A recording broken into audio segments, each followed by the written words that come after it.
What is going on? Welcome back to the Rare Element Sports Card Podcast, brought to you by iKards USA. My name is Aaron. I'm here with my boy Jeremy. What is good, my brother? Kicking in, chilling, man. What's up? Not a damn thing. It's podcast 30, man. It is. That it is. So we had an exciting weekend. We had a little iKards show, the summer show this past weekend.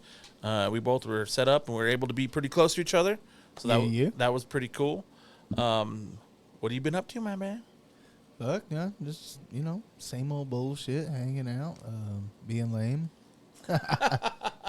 Being lame? Hanging out with the mascot. I know, dude. She's badass. Yeah. She'd be hard to walk away from. Like, go to work or go away. She's so chill. Yeah, she's getting extra attached right now, too, so. No, I take off for a minute, she freaks out. She's loving. She's like, oh, my dad was gone. My dad was gone on Saturday. Yeah. Yeah. She was staring out the window all the whole day, I guess. Oh, man. That's rough. That's rough. As long as you didn't get any pictures of it while you were gone. I did. Did you? Yeah. Is it like heartbreaking? Nah. I just laugh at her. Oh, the mascot, dude. She's fucking awesome. Yeah, the sun dog. Cool, my brother. Do you want to jump into the pod? Yeah, fucking A, let's do that. All right, so our podcast is made up of three elements. The first element is cardboard, which is sports card news. The second element this week is going to be a little hustle, and we're going to end it up with some sports. You ready to rip that fucking shit? Rip that motherfucking shit. Cool. Oh, shit. Let's see. What you got? What you got, homie? Oh, my fucking eyes are itching like a motherfucker. You got those allergies going? I can hardly see. Are you getting rid of the glasses? Well, I don't know. I've just been being lazy, so I don't fucking do anything, bro. I barely put on fucking socks or anything or my glasses. Dude, if I didn't have to wear socks and shoes, I wouldn't. If I wore pajamas, I'd probably still be wearing them right now. Yeah, it's been pretty cool. But anyway, I figured I fucking splurged a little. Oh, shit. Went ahead and we were talking about these last week. Little Panini UFC Select.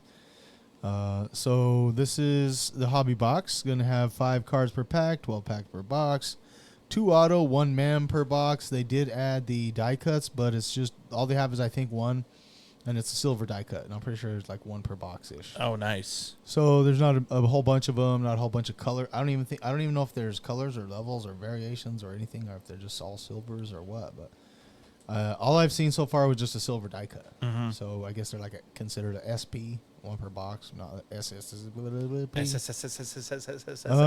But anyway, plenty of autos, plenty of cool stuff in there.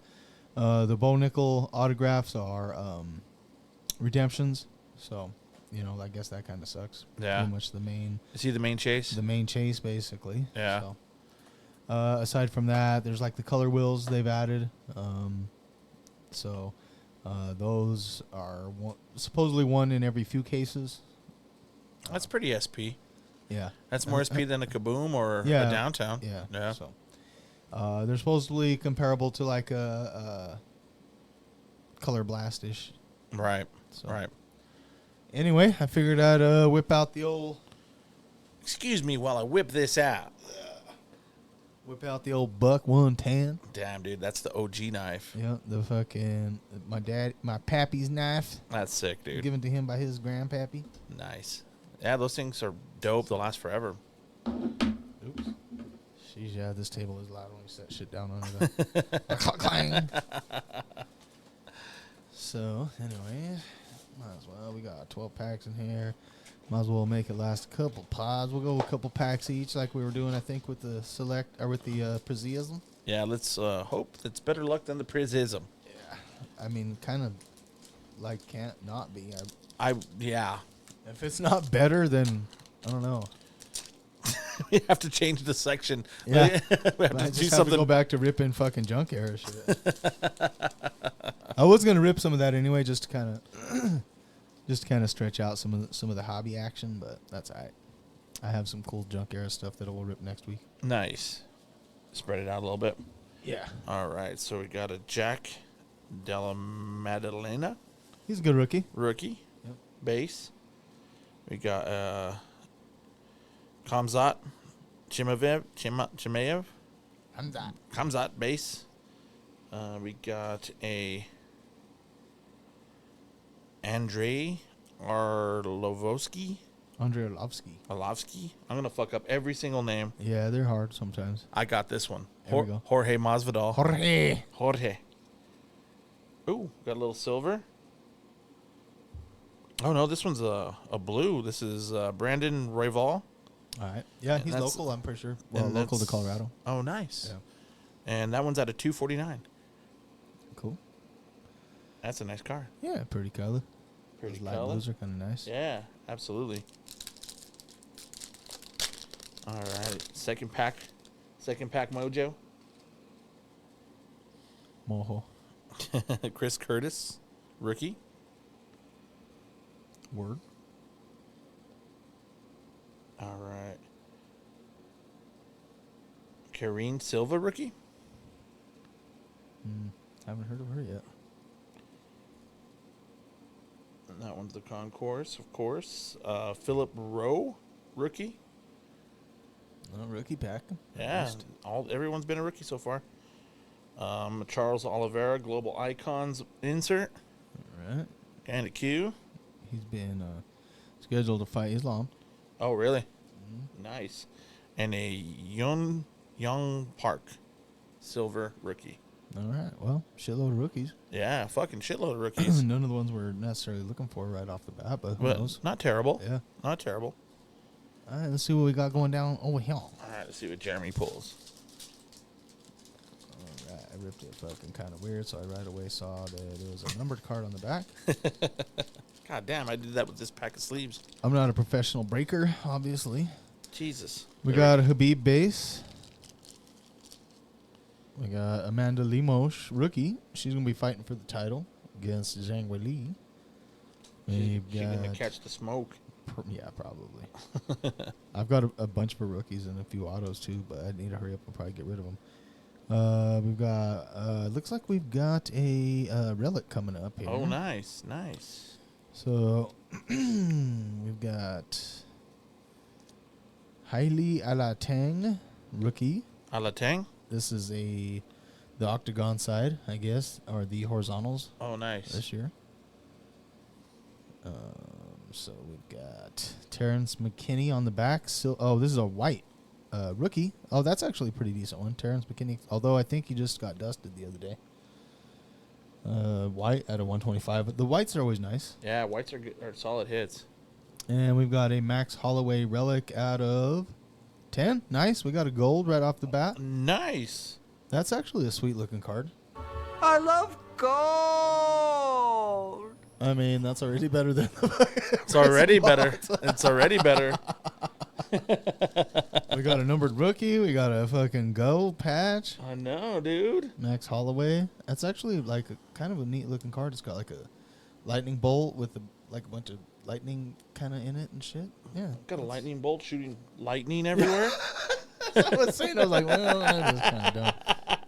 It looks all Flash Gordon-y. No, it is actually pretty cute. No, it's cool. That was actually a great pack. Yeah, not a bad pack at all. All right, here we go. Pack number 2. I mean, damn near every card is at least sleepable in that pack. You can't beat that, dude. Here we go. Cannot beat that. Last pack of the day. Unless I get the itch later and come crack out. That's always possible. Usually if I do that, I come back and I just grab one of those 1990 Topps packs and just tear it open real quick. I'm like, that's better.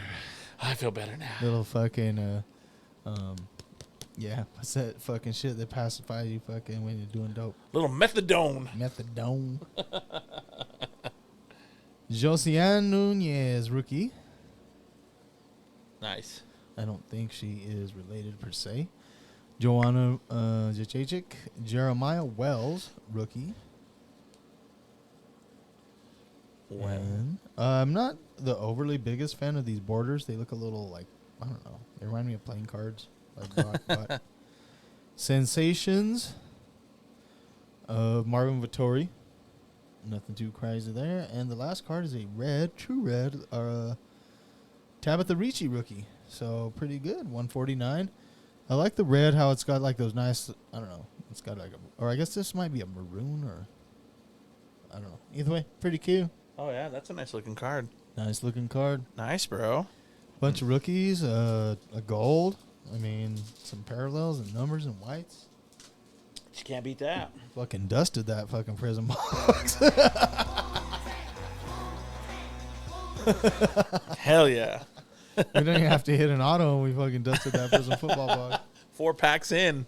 Crush that box. Sheesh. That one was just, it was like a preemptive to like get you the good luck on this box, bro. We'll see. Yeah, that's what that was.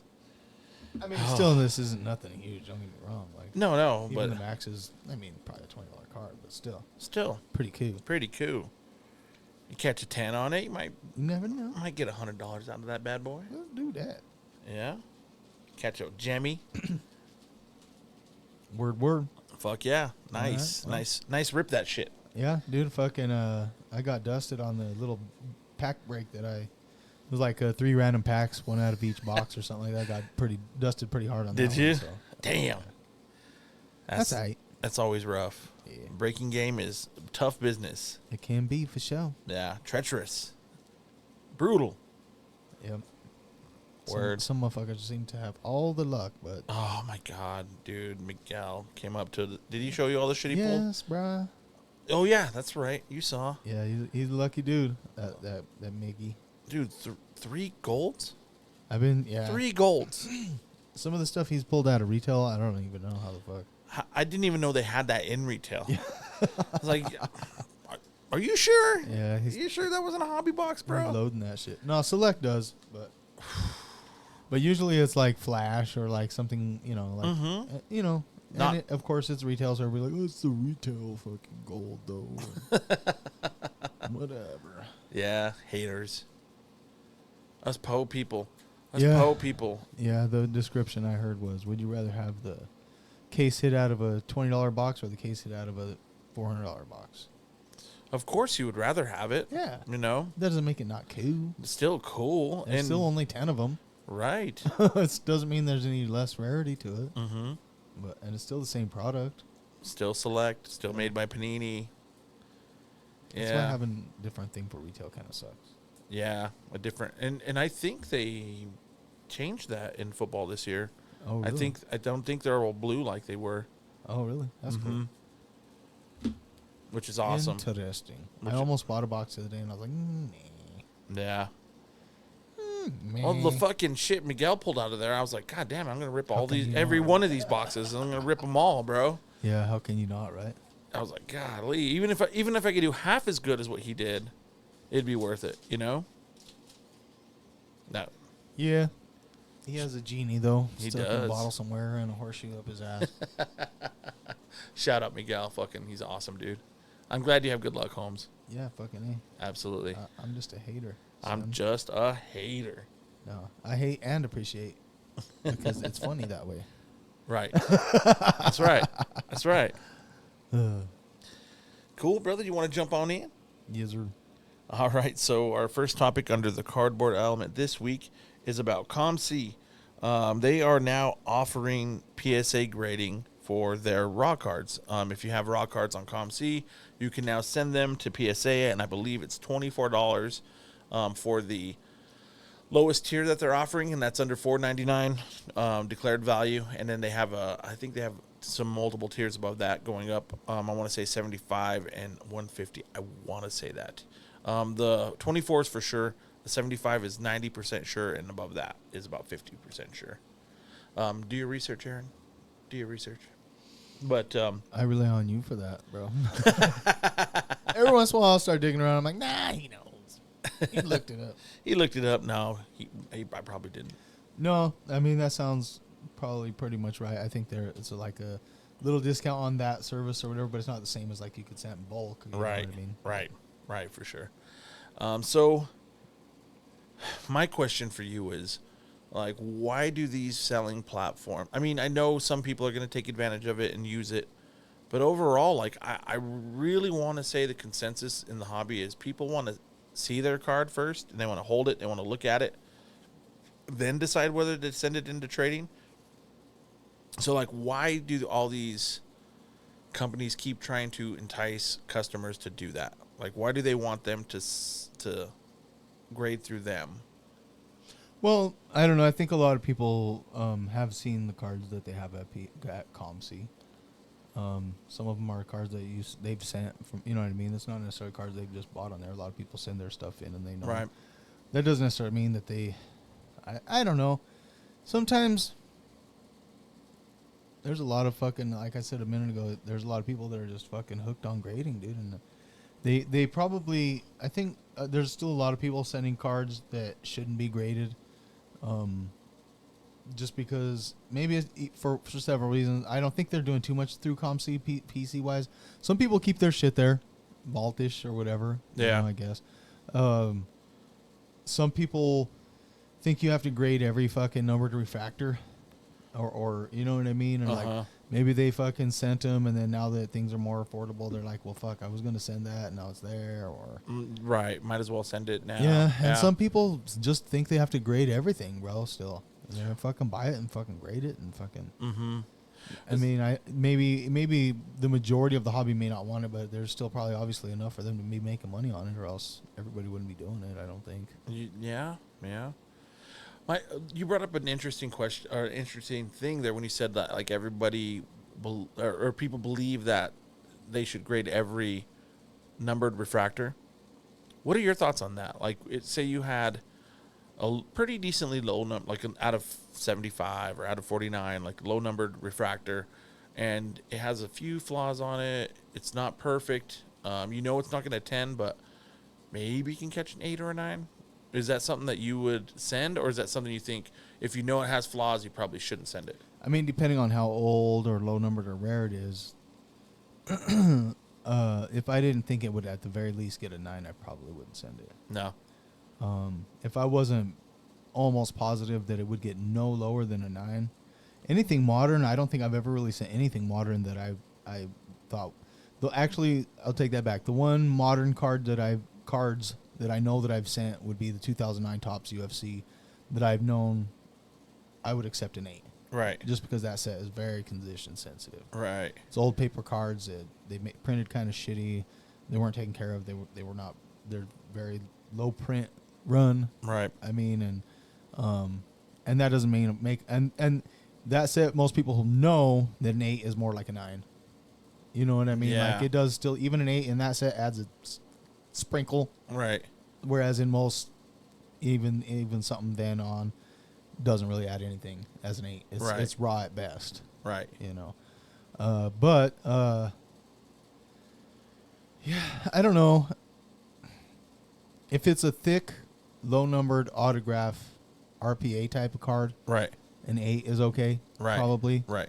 25 and under RPA or superstar, Curry, LeBron, Jordan, obviously. Right. 8 is probably still okay. You know what I mean? Yeah. But other than that, no, I wouldn't send most stuff if I didn't think it could at the minimum 9. Yeah. And at least have a chance at a 10. Mm-hmm. You know. Yeah, it's interesting because there's a lot of different theories out there about that. Yeah. And I've heard some folks say that it's low numbered and we just send it, and some folks not. And just wanted to hear what you thought. Well, I guess it depends on the cost of grading at that time. If you can catch some kind of special, right? That's true. That's true. If you can catch some kind of $15 special, it might be worth throwing a fucking $15 dart. Yeah. Shipping it back and forth and risking all that is another whole thing. Being without your card for a little while can be kind of shitty sometimes. Having it stuck in limbo over there, not necessarily knowing exactly how long it's gonna be before you get it back, can be kind of shitty. Right. But for a dart throw, might be worth it if you think it can at least add some kind of value. Yeah. But yeah. If you had say you had your own cards at COMC, like you had some cards that you had looked through and thought, I'm going to sell them on there, what would entice you to want to send them to get graded through them? If I already had them there? Mm-hmm. If it was something I sent to them when grading prices were stupid and I wasn't worth it to grade anything. Right. If I would have sent them a handful of cards that were in my potential to grade pile when grading was fucking stupid. Right. $100, $75, $50 minimum, you know. Mm-hmm. And I was like, fuck it, it's just never going to be worth it again. And I sent them to them, and they've been there that whole time. And I'm like, well, fuck, now I could send them for fucking 20 bones. Might be worth a shot. Might be worth a shot. That would be about the only way I would do it. Yeah. If I already had cards there that I had already gone over and was pretty sure would be okay. And you know already. And hoping that they didn't fucking fuck them up. Right. You know? Right. But would you... I would never buy anything on there and then send it to be graded. No. Well, I mean, I guess if it was an authentic... I mean, if it was vintage, maybe. Mm-hmm. You know? Not that there's a lot of that on there. Not that I would be shopping... You would even necessarily be shopping for that on there. Right. But, yeah. Interesting. Certain cards that should be graded no matter what, if you happen to buy a raw one on there. Right. You know? Right. Jordan or something. I mean, obviously I wouldn't, yeah. But, you know. Yeah. Yeah. Maybe certain Jordans or certain... If you found like a fucking Jordan or a Kobe patch auto on there that wasn't graded, it might be worth... Even something like that, even in a 7.5 might add a sprinkle if it's one of those old fucking exquisite cards or something, you know what I mean? Yeah. It might add a, you know... That shit's hard to fucking grade, and it's, you know, it's encased or not even necessarily to be graded. You could get it to get authenticated or right. grade the auto with authentication. Mm-hmm. You know, there's different things besides just grading the card, but okay. So there's a few scenarios. There's a few. I mean, I probably still would never use any of them, but I guess I could justify why someone might. Yeah. And probably not a ton of people, but I don't know. I mean, everybody's doing it, so it must be fucking working. They must be doing something, making some sort of money off of it. That's the thing, that there's still a lot of people, even though it's cut back and a lot of people are smartening up, there's still some people that, I mean, I still see it in a lot of groups. I've left a lot of groups that allow or that have too much of that shit, but still a lot of people, should I grade this? Should I grade this? Right. And for every one of those dudes, there's probably fucking at least 5 that are sending shit in without asking, bro. Right. Because they're too scared to ask, or just because they think they know better, or I don't know. That's true. That is true. Huh. And I was just trying to... straight out of the pack. It's got to be a 10. Right. I hear that. I still hear that. I still hear that, bro. Yeah. I still see that on some groups. Yeah. Yeah. Like, I would never do it, and I don't understand why somebody would. So, I wanted to see if you could find some scenarios that would make sense. You know what I mean? I guess. There's a handful, bro. Yeah. But I think for the most part, they're just taking advantage of people who are just either... ignorant to it yet, still learning, or newbies, or you know what I mean? Kind of like... Yeah. Yeah. There might be some people there that have, like, some sets, too. A lot of people do some set building on there, and there's some set grading fanatics. Right. So that, I guess there's that, too. Yeah. If they buy some cards for their PSA registry and then send them straight there. Have you ever sent cards to COMC? No. No, I've thought about it, but I don't know. It seems like a lot, but it seems too easy to be true. Like, you just send it to them and they just sell them your shit and then they just give you fucking your cut. Like, give you money. Yeah. Give me money. It sounds fucking cool, but I don't know. Yeah, it does sound too easy. Too good to be true. It does sound like that. So, I don't know. Yeah. I wanted to go talk to him and take a box over to him at the last All Cards, but I never made it over there. Yeah, yeah. Wasn't Homeboy from COMC? Or was he from Alt? He was from Alt. That's right. Yeah. Interesting. So, well, now there's that out there. I never even talked to the people from COMC. I talked to a lot of the other like companies that were there, the SGC and the Alt and a lot of those guys. And I'll be honest, the SGC people intimidated me a little bit. They were a little standoffish and a little... They looked wealthy. Yeah. You know what I mean? Yeah, they looked like... They looked like IT dads. Like out of place because they were... Yeah. It looked like guys I would see at the golf course in... They were like overdressed and shit. In Highlands Ranch. Yeah. You're like, dude, that guy got a 2 handicap. Guarantee it. He has spiky hair and he's wearing a visor. Even when I went and talked to him, he was cool. Yeah. But he was like a little too profesh. Yeah. You know, or like too, I don't know. Like they were taking it too seriously, kind of. Mm-hmm. It's like, have fun, bro. Yeah. Crack a smile. Yeah. They look like I don't know, like too rich to be there. Yeah. I don't know. It was kind of weird. It was, yeah. It wasn't the most inviting. No. For a homeboy like me. Yeah, and they, it was, they had some people there almost the whole time. Yeah. I saw Alex was there. I'll have to hit him up and see how his experience was. But he said it was easy. He said they just sat down, they helped him enter all his cards, and then, Yeah. But, I don't know. Interesting. To me, it was like, at this point, I'm a little bit like, SGC is like, I don't know. Kind of not worth it right now. Not right now. So not for what PSA's prices are. Mm-hmm. It's just not. And I didn't have anything. I mean, I have a handful of things that make sense to maybe send to them or that I kind of might want to send to them, but I didn't have anything there or set aside ready to go to them. Whereas if PSA was there, I could have probably given them a whole fucking stack right there. Yeah. Yeah. And I probably would have. Yeah, probably would have. Yeah. Yeah. I mean... And I still have a few that I'm going to send through Bobbles when I get off my ass. So, and that was a pretty, like I know some of these SGC submitters have closed down, and I mean there's still that option, the Bobbles and Ball Cards group on Facebook. It's only $18 a card. Fuck, dude. It's not a lot. That's fucking cheap as fuck, dude. That's worth a dart throw. Yeah. On some vintage or some oddball shit, maybe some fucking stuff that's not right. Values on their secondary stuff has gotten a little better too. It's not horrible. It's not terrible. It's better than BGS right now. Yeah. BGS is just wow. You can get some deals like if you can swing it, like buying some 9.5 10s, 9.5 like True Gem Pluses. You might have a good chance at a crossover, and you could. Yeah. That gap price there is getting so great that you have a chance of making some decent money, really.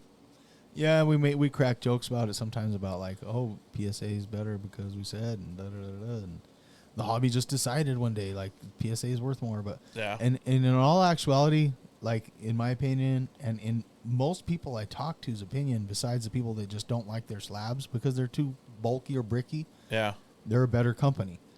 Their grade's better. Their fucking everything about it is better. The thing is people aren't smart enough to get the fucking subgrades, bro. They don't want to take the time to figure out why one is worth more or less because of the other extra little numbers and shit. Yeah. They want a 9 or a fucking 10, dude. And they're even completely fucking comfortable with not having the 9.5 with all, you know what I mean? Mm-hmm. Along with all the other fucking half grades. Yeah. Yes, they can have all the other half grades except for the 9.5, and nobody like barely questions it.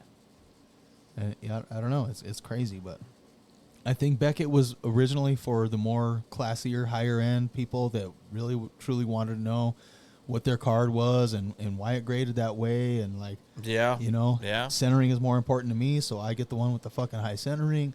You know what I mean? Like fucking surface doesn't matter to me that much, so if whatever the fuck it might be, you know what I mean? So like, now it's just like it's a 10, boom, easy enough, 10.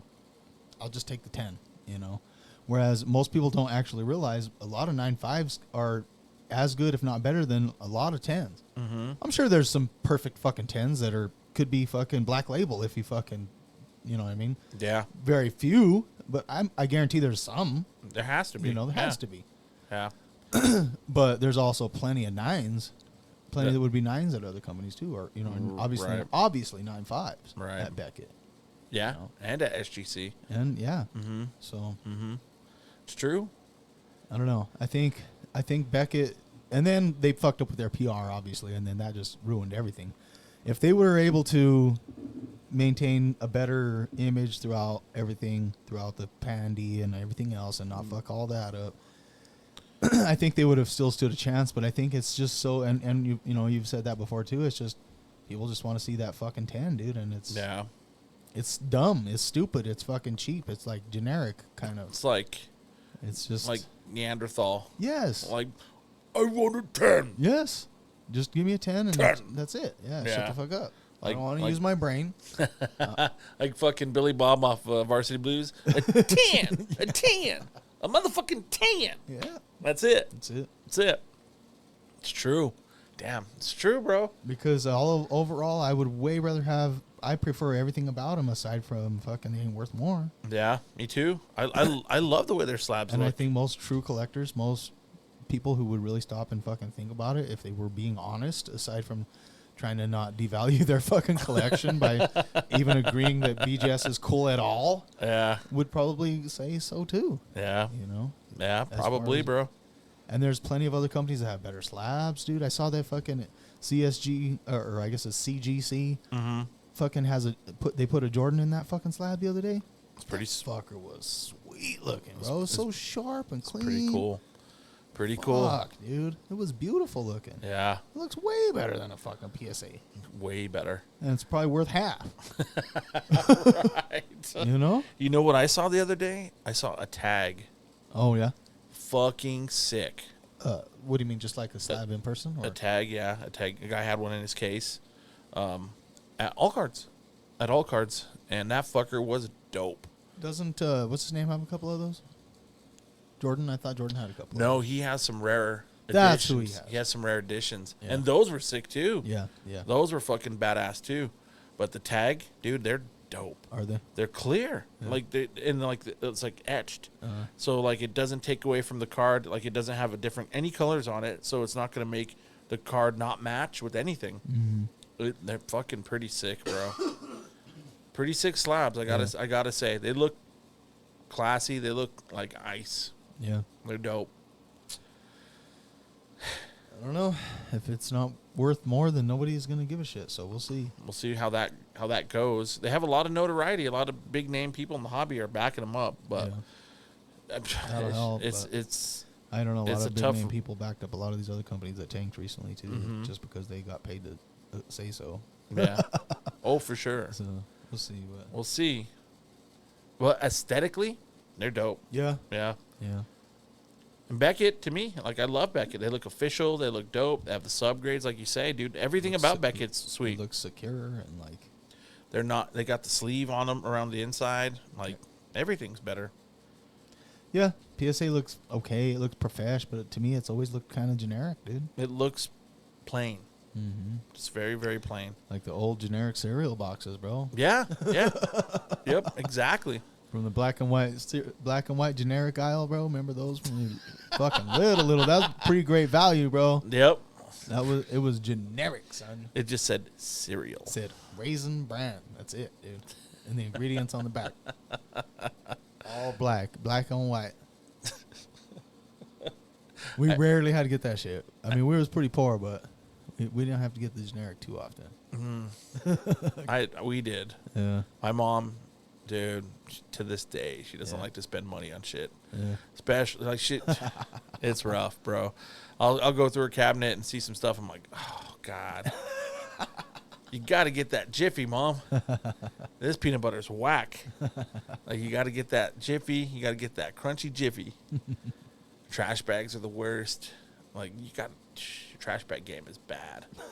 I should buy those cheap ones that are on the long roll, and you have to perforate it and tear them apart. It's like, oh, you need the ones with the tie tops. You need the ones that smell good. Nope, never. I grew up with all the generics, bro. Yeah.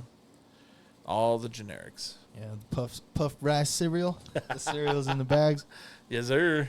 And now they got the cool cereal in the bag. Like, it's like mock fucking golden grams and shit. Back in the day, it was like just like puffy rice, bro. No sugar. If you're OG, you know what's up, dude. Puffy rice, yeah, puffy rice, puffy wheat. Just puffy rice. Yep. I don't know what the fuck they did to that shit, bro. They air fried it or something, and it like puffed like popcorn. Like popcorn, exactly. And it was rice. They had puffed rice, puffed corn, puffed wheat. All that. And the corn had sugar on it. That was like corn pops. Corn pops, basically. yeah. Corn pops are good, bro. Yeah, they was alright. I like me some corn pops. Yeah. I could tear those up. I liked all of them. I like all of them now because, like, I don't know. I don't like sugar as much, and you can kind of adjust sugar how you like. I never did like sugary cereals, but I think because I convinced myself, because we never got them when I was a kid. Like, I don't fucking like Frosted Flakes. I don't like them anyway. I don't even like that fucking stupid Cookie Crisp bullshit. And then you go to your homie's house and spend the night, and That shit's amazing. they pour you some Frosted Flakes in the morning. You're like, Oh, God. Eating them with your eyes closed. Fucking Cookie Crisp. You literally have cookies for breakfast, motherfucker. They're really cookies? Son of a bitch. Damn, I thought the commercial was just fooling.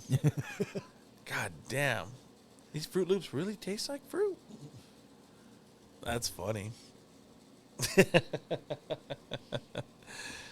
Shit. But we'll move on, bro. We'll move on. We'll get out of jump off of that and jump into our second topic. The second topic under the cardboard this week is about the National. Today is Tuesday, so if you're going to the Natty, you're probably traveling today or yesterday, and you're getting there, getting settled. The the topic in the hobby that's been kind of funny, bro, is like I guess the National has been shutting down all the trade nights, bro. Like if it's not like the National Trade Night sponsored by the National, they're like, no. From word around the street is they were going around to the hotels and telling them don't allow unsanctioned trade nights in your ballrooms, in your lobbies, and if you do, we're gonna pull our fucking, like, they work deals out. Like, you know how John works out a deal with the Crown Plaza to have like a block of rooms for his dealers. They do that as well. So they're like saying, "Hey, if you're having trade nights, we're gonna pull our block, and we won't do that with you." Gotcha. So I was wondering how they were gonna like enforce that. Have like some kind of retribution, yeah, like that. So word is they were doing that, and people are shutting their trade nights down. Like, fuck it, we just won't have it, and this is whack, and getting upset, and it got all the way up to Sports Card Nonsense. And they did a bit about it, and Gio lost his mind about it and was pissed. Yeah. And Card Porn makes a post, and they're like, "Yeah, we heard that this about the National like shutting down all these trade nights, and that's absolutely false, unequivocally incorrect." And like, so there was just a battle about that shit. And then they talked to one of the main guys at the Natty, and they were trying to find out what happened. And apparently the guy's like, "No, we're just not. That's not true. We're just like you can't use the National in your wording. You can't say like this is an official National event, and you can't make money off of your trade night. Like if you charge admission or if you have sponsorship or anything like that, you can't. We don't want you doing that." But it sounds like it was a backpedal because a lot of the people that were giving them the information were like in the know. There were people that were trying to do these things, and that's the word that they got. So like, it seems like they were like, no, shutting it all down, cracking down, and then it went onto a big podcast that has a ton of fucking listeners and a ton of viewers, and they backpedaled and like, no, we're not doing that. We're just saying this. Yeah. So, what are your thoughts about the National? We'll just say if they did this, which I would think it seems like they did. If they did this, what do you think about that situation? Like the overreach of the National, or do you think they're justified in like being able to shut that shit down? Well, I don't know. No, not really. They're not justified, and I didn't know that was kind of what their leverage was to kind of try and pull the rooms. You would think the rooms would sell regardless, though. You would think. I mean, that wouldn't really be too detrimental for them to fucking sell. Like, so they don't get the deal. Now they just have to pay full price. They're still gonna fucking sell. Right. It's right here, right across the street from the National. Yeah. Yeah. I mean, that's what I was gonna say. Just make sure you put in your title unsanctioned, and then I don't see how they could shut it down. Mm-hmm. You know, if it's somebody that's paying for a fucking room or paying for an event, paying for a fucking venue, they should be able to do whatever the fuck they want with it, bro. I mean, and of course, you can't put National in the fucking title. I can see all that, you know. Yeah. Fucking, you know, I don't know, fucking, pretty lame if they were trying to do that shit. Like the National and like the trade nights at the National are a big part of why a lot of people go. Yeah. Like they have a room full of vendors that have to crank up prices on everything because of the cost of the tables, the cost of travel, the cost of the hotel rooms. So you're not going to get, I mean, you might find some deals. I mean, you'll find some deals, But overall, I would imagine it's going to be tough to find good deals on the show floor. Yeah. You know, so that's a way for people to network and a way for people to actually be able to unload some cards to other people and a way to trade and like bring, you know, give yourself an opportunity to trade up into some bangers or trade out of some cards or whatever. So by the National taking that away, is that, see, this is kind of a thing like with shows. And we put on a show, our friend Brant puts on a show, our friend John puts on a show, our friend Mark puts on a show. And there's a lot of vendors and dealers that I hear talk about, like, they don't want people that didn't pay for a table to be trading and vending and doing stuff in the show itself. I've heard that multiple times from multiple people. There's been tables that have not been filled, like they were supposed to show up. Like me, like when I went up to iKards and my car fucking broke down, I couldn't make it. Those tables were just chilling. So, and there's been cases of that, and there's people that just like kind of go over there and take over the tables and like start like trading and doing shit like that, and it pisses off a lot of vendors. What is your opinion on that situation? Do you think that, like, you also set up at shows, you're also a dealer at shows as well? Does that bother you if someone were to be making deals at a show, like with other customers? No, we've talked about it a little bit before. Like if they're trying to do it at my table, that's not cool, you know. Yeah. Like, and only maybe once or twice did they try to do it like a deal on my table, and I had to shut that down. And I even one time it was some young kids, and I shut that down, and I kind of got called out for that one. But I was like, bro, they got their shit right up on. I mean, and I don't have like big old thick badass fucking cases either. I've got thin plexiglass cases, and yeah. They both had their cases all up on my shit, and I was just kind of like, hey, guys, you're going to have to kind of take that somewhere else. You know, I need everybody to be able to see my cards and shit. Yeah. You know, move along. Yeah. Scoot along, Junior. Yeah. Yeah. And Ams was kind of like, bro, they're just kids. And I was like, yeah, but, you know, they kind of need to learn, dude. Now, I wasn't like a dick about it, but I wasn't like overly cool about it either. You know, I was a skosh annoyed because they kind of caught me a little off guard. Hey there, little guy. How about you kind of scoot along a little bit there, fella? But, you know, and only, you know, there's been a couple times where I've passed on a card and somebody next to them would say, oh, well, what do you want for it or whatever. Yeah. I don't really care if they make that deal or whatever, as long as they kind of like take it to the hallway. Don't stand in front of my shit and block my fucking area. Yeah. You know what I mean? Once you decided we're done, that's cool. No offense, but, you know, get the fuck out of the way now. Let somebody else fucking, you know. Yeah. Let somebody else come hang out. You know? Give my case a chance to get some action. Yeah. And if we're bullshitting or whatever, that's different. I'm not saying fucking if the homies come and say what's up, I ain't saying get the fuck out of the way. I'm saying if a fucking customer comes up and we don't make a deal, don't fucking do a deal with somebody else right in front of my fucking table. Right. Or on top of my table. Yeah, definitely not right on top of my table. Yeah. There's, you know, go find you a little spot in the hallway. Sit on the fucking floor, dude. People do that all the fucking time, dude. Yeah. I mean, post up and make your deal. I don't know. I don't think it's really cool to show up at a show and only walk around and only try and make deals with other people walking the show. Mm-hmm. If you're there and you're trying to make deals with the dealers or whatever, or if you're there to meet someone and make a deal that you've arranged outside of like online or something. Hey, y'all, let's meet up at the fucking National. I'll meet you in the fucking lobby and we'll make a deal or whatever. Or fucking who fucking cares?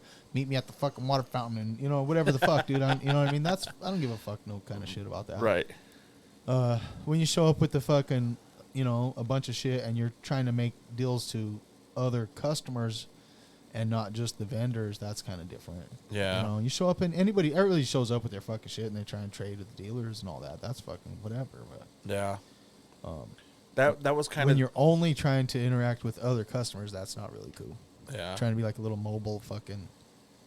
But if you do... A mobile dealer. If you do, that's cool. But I wouldn't recommend starting any of your transactions even at somebody else's table. Yeah. If that's the case. Yeah. You know, until maybe somebody else passed on it or... I don't know, man. There's a weird line there that sometimes it's cool, sometimes it ain't. Kind of depends on how cool we are already. That's my That's where I'm at. I'm like, I'm kind of confused about it. Yeah. Because there's ways of doing it that I think is cool, and ways of doing it that I have done at shows before. Yeah. At iKards in particular, I made a deal with a friend, and we went out in the hallway, and they had little chairs and tables, and we sat there and looked at each other's cases, and we made some deals. Yeah. And I thought that was fine. Yeah. But there's also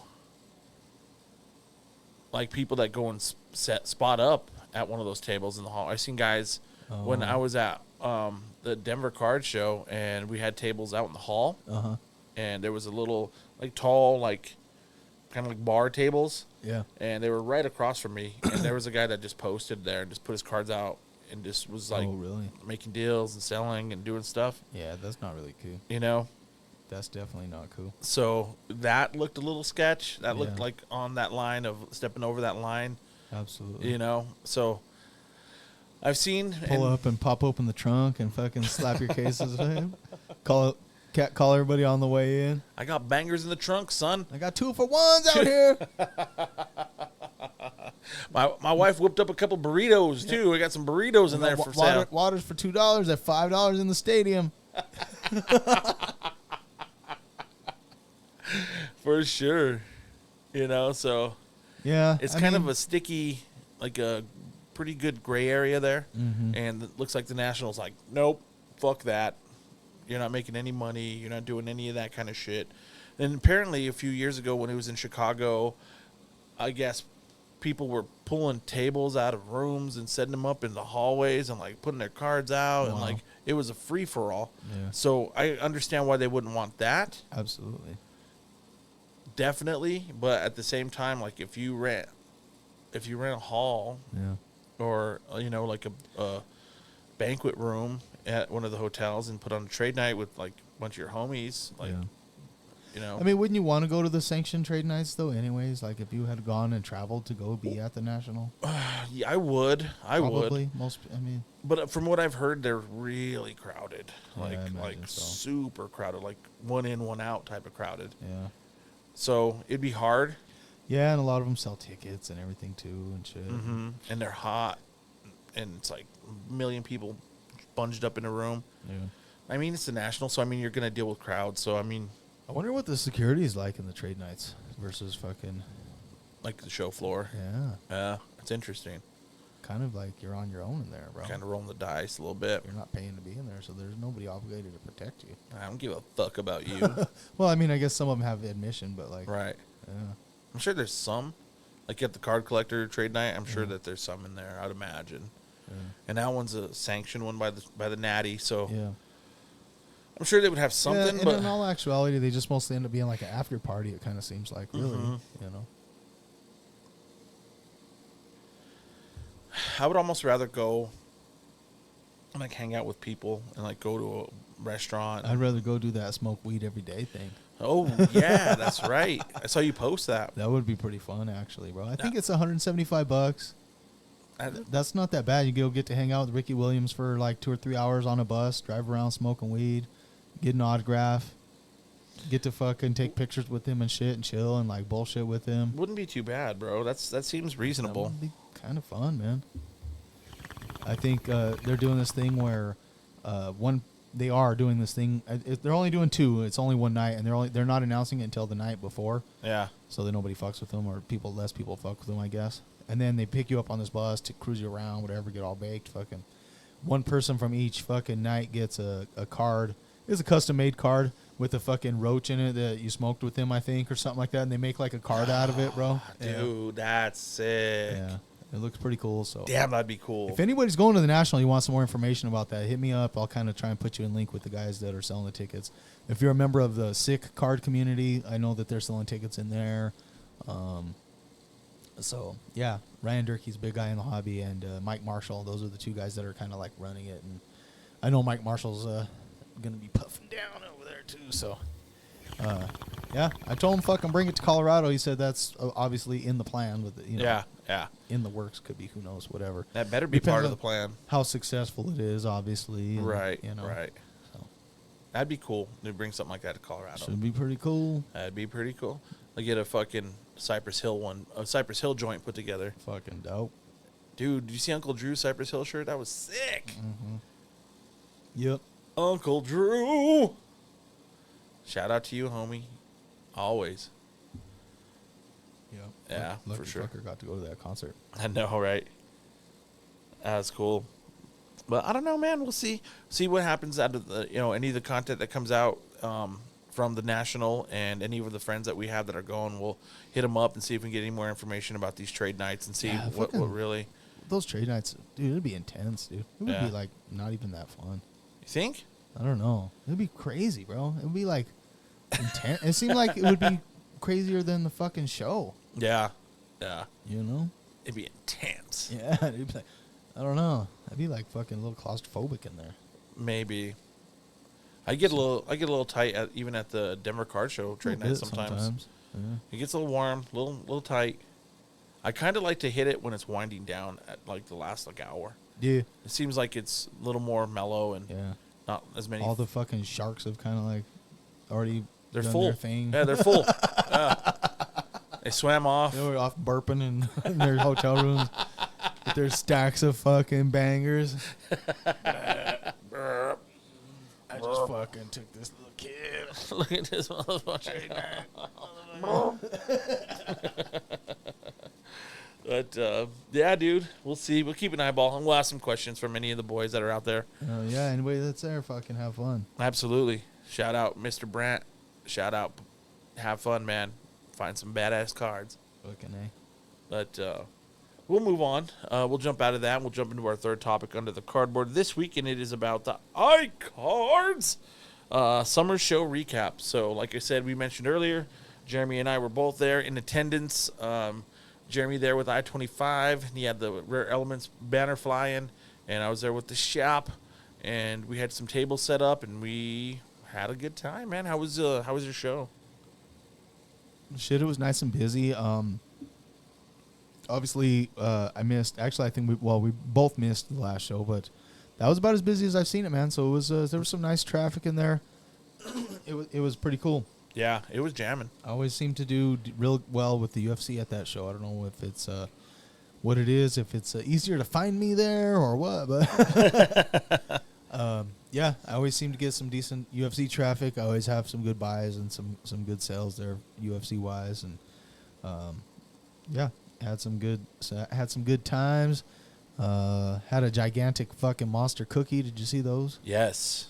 I wanted to get the banana one, but I went too late. Yeah. I got the mint chocolate. It was still pretty bomb. I was trying to avoid them, dude. But I was too. I wanted to get some lunch in me, bro, but I just couldn't. I don't know. I was feeling kind of sick, dude. I don't know. I got a little sick at the end of the day. That I don't know what it was. Yeah, I saw you run off, dude. Yeah. It didn't look good. I was like, oh shit, Jeremy's not doing too well, man. I hope he's all right. Thankfully, it was just all the homeboys left in the fucking room, so I knew my shit was safe. Oh, for sure. Oh, I had my eye on your shit for sure, dude. Like, don't come fuck around. Whoa. Because I'll drop that motherfucker. Thanks, man. Yeah, for sure. I hit the night vision one on accident. But no, congrats to Mark. That was a really nice show. Fucking, his next one's scheduled for October 21st so far. So as far as I know, that's still the plan for that. And I don't know. I think that show is kind of growing to be just about right. It's some of the really big shows sometimes can be a little overwhelming. They can be a little the dealer to customer ratio can get a little out of whack sometimes at the big ones. Yeah, shout out to Mark. That was dope. Appreciate the fucking appreciate the venue. Appreciate the deals on the tables and shit. Yeah, absolutely, man, for sure. And I didn't get a chance to say later to you before you bounced out of there, but shout out to you, man. Appreciate you, Mark, for sure. For sure. So, do you have any pickups you want to share? Oh, yeah. Let's see here. Where did I put those motherfuckers? Is that them right there? There they go, right there.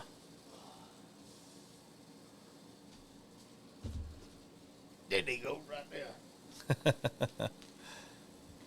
You know what movie that was from? Boys in the Hood.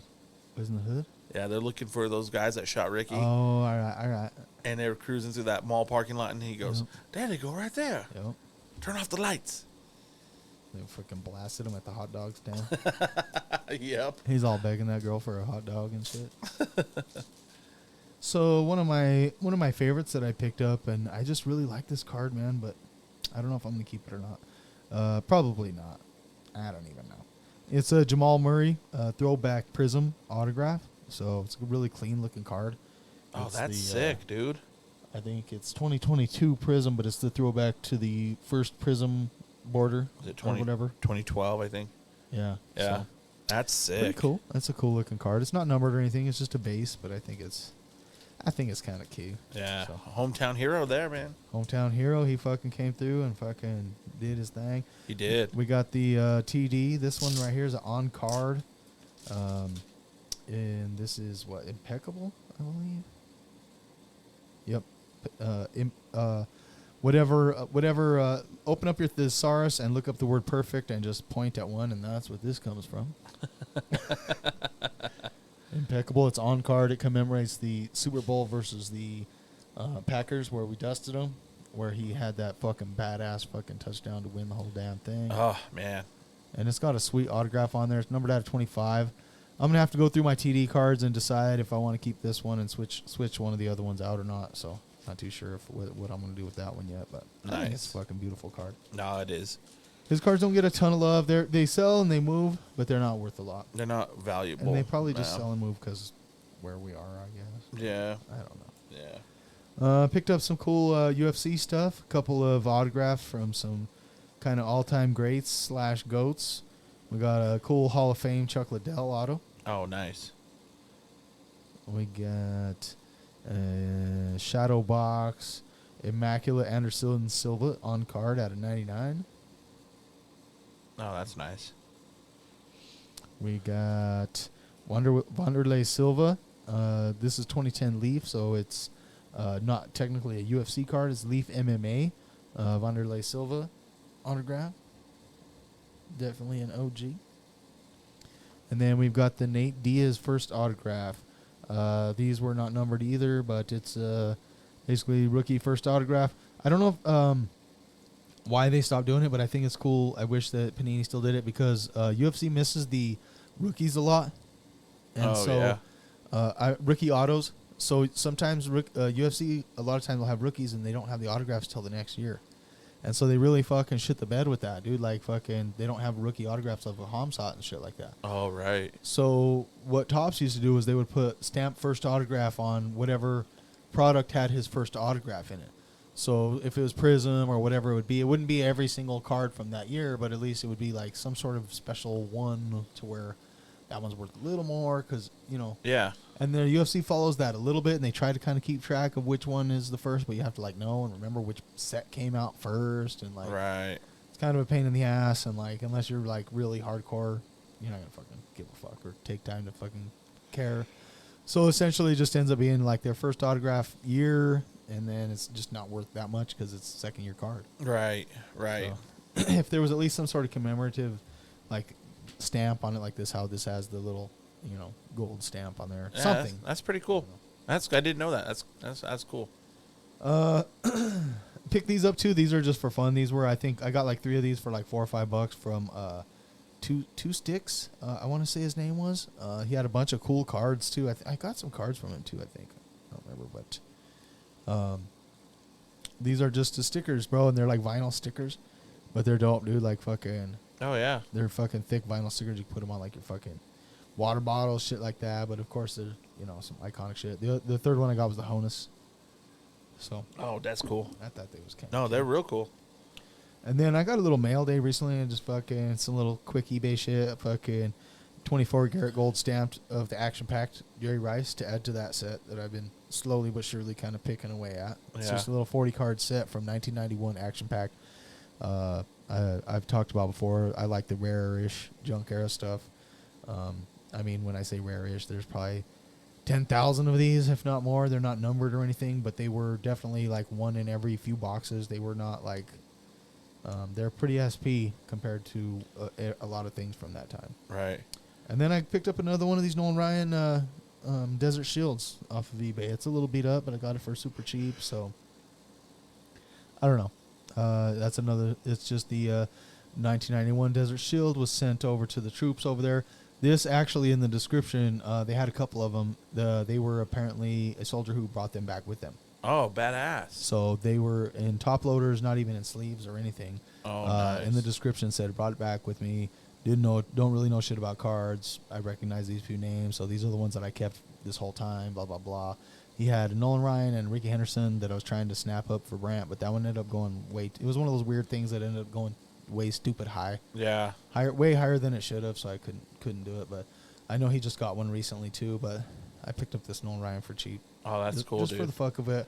Especially knowing that it came from there, that's pretty cool too. It's got some rough corners and stuff, so you could tell he just kind of probably stuck it in a book, or who knows how in the heck it made it back, bro. But it was actually over there, and part of it, they were all over there, obviously. Right. Some of them made it back because guys knew to keep them sealed, or shipped them back home right away, threw them in a fucking box and shipped them home, or right, whatever. A lot of them were probably passed out to kids there and just burned or thrown in trash, or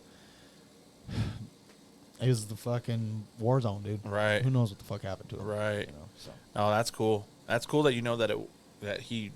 Yeah, that was really cool, himself, dude. Yeah. And that's what almost made me go for the other one even just a little more too, just to know that I had a couple of them that I got them from an actual soldier, Yeah, yeah, real cool. Pretty cool. Anyway, that's it. What'd you get, Dow? Let's see, I got a little pickup stack myself. This one, got this one from Miguel. A little Palo Banchero. Is that blue? Is that blue or purple? That's blue. Homie. Blue, yeah. The color That's blonde. royal blue. I watched that movie last night. Liar, liar. I put that on to fall asleep to it, bro. Yeah. Didn't make it to that part though. But I thought it was pen that I have in my hand is. He's trying to say red. It's written all over his face, dude. Yeah. Oh, that's the best. It's a great movie. But I thought it was a color match because I thought it was the blue, and it turns out it is. So, little Palo color match there. Yep. Got a hometown hero card, a little Jamal Murray. This one's a national card, and it's out of 99. Out of 99, and it's got a little flake to it, a little gold. Oh, nice. That's from the national packs. Yeah. I got this Monopoly Nikola Jokic, little Goldie, and that one's out of 500. You already have one of those too? Did, yeah. Cool. It's at PSA right now. So okay. hopefully this guy is in good shape, so try to send that one too. Alrighty then. Let's see what else we got. Oh, I got this Kenny Pickett. That's from Miguel from that world-renowned select box whirlwind he went on. This one is a nice little die cut, and it's out of 99. Pick that guy up. I got this guy in a little trade. Little Trevor Lawrence, certified 2021 insert, and that one I got the Jemmy. It's a PSA 10. A little PSA 10 action. Yep, made a little trade on that one. I love this one, dude. This one's fucking sick. This one's a 2022 Topps Inception Juan Soto, and it is a patch auto out of 125, and it's got a nasty patch. Oh, yeah. Yeah. Nice. Pick that one up. That's a pretty card. That's a pretty card, and he's starting to swing the bat a little bit better, so hopefully that one will get a little traction. Coming around a little. Coming around. He had two bombs the other night, and his batting average is up in the 260s now, 270s. And he's hitting some bombs, so. Yeah, I mean, fucking batting averages are low anymore, it seems like, huh? Yeah, they are. Look up some of these main guys' batting averages, and I'm like, what? Yeah, they really are. What the fuck? And the biggest card, the best card, and my favorite, picked up this Derek Jeter Topps Chrome Black Auto. It's not numbered, but it is dope as fuck. On card? On card. Yeah, I love Sweet. it. Love it. So we'll check it out, see if it's a grader or not. Send it out, possibly. Yeah, those are always tough because once you take it out, it kind of has to stay in the slab even if it gets shitty grade, bro. Because everybody knows it's supposed to be in the one touch. So. Right, Right. Even if you fucking gets a shitty grade, you can't put that back into a fucking top loader because everybody knows you graded it and it sucked. Right.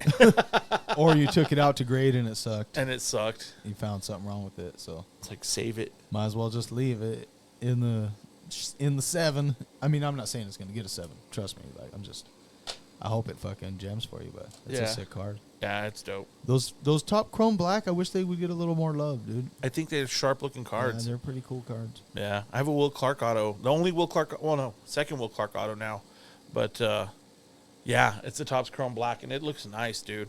They're good looking cards. I don't know why they don't get the love. But. Yeah, and they're not like they're kind of their own. Even though they call it Topps Chrome Black, they look different. It's not just another border. Right. You know what I mean, like all those other Sonics and Cosmics and this and that's and whatever's, and they have different pictures. Yeah, the whole thing's different. It's not just another, essentially parallel to regular Chrome. Right. Just adding a skew to Topps Chrome. Mm-hmm. Yeah, for sure. But had a great time. Definitely, I'm gonna hit up that October show, and we haven't quite made up our commercial for that show yet, so we won't play a little commercial for iKards, but we'll just say definitely check them out. iKardsUSA.com. If you have any info and you want to jump on a table, I would suggest getting on them now. Yeah, they sold out fairly quick. They sold out. Mark didn't even put a table out for himself because he sold his own table. So he was also saying that there was a little bit of wait list growing. Oh, shit. So if you want to get in on that, definitely hit them up at iKards USA to see what the deal is on tables and stuff. I always say, on the pod about these Denver shows, they're right by DIA. So like if you're from out of town, fly in, hit the show, fly out.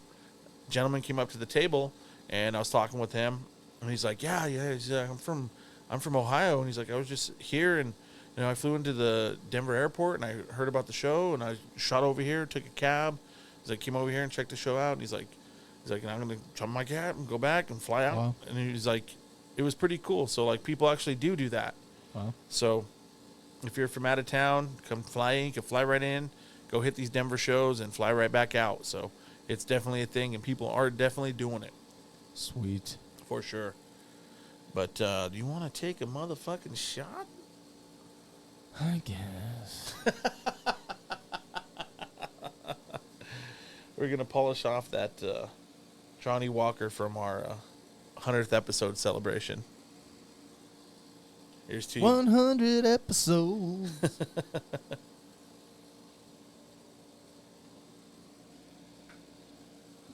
Oh, that's good. That is good. Oh, yeah. So, now that we got our obligatory shot out of the way, do you want to jump into some hustle? Yep. Every day I'm hustling. All right, so our first topic under the hustle element this week is a topic that is something. Need one good, sir? Yes, thank you, sir.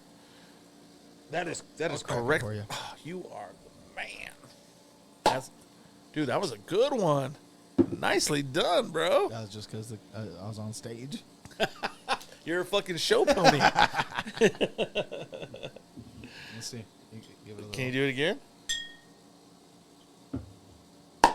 Dude, Damn. that was like a bottle of champagne. Fuck. Nicely done. Nice. We were just talking about that the other day, too. That was one of the best ones I ever did. Yeah, back to back, dude. You did 2 in a row. Cool. And Jeremy's batting 1,000 tonight. But, yeah, this topic is something that I hear a lot of people say. And I think I've even said it a time or two, my damn self. And I just wanted to get your opinion on it. I hear people say, when a player's doing well and his cards are skyrocketing, I hear a lot of people say, well, they can't get any higher than this.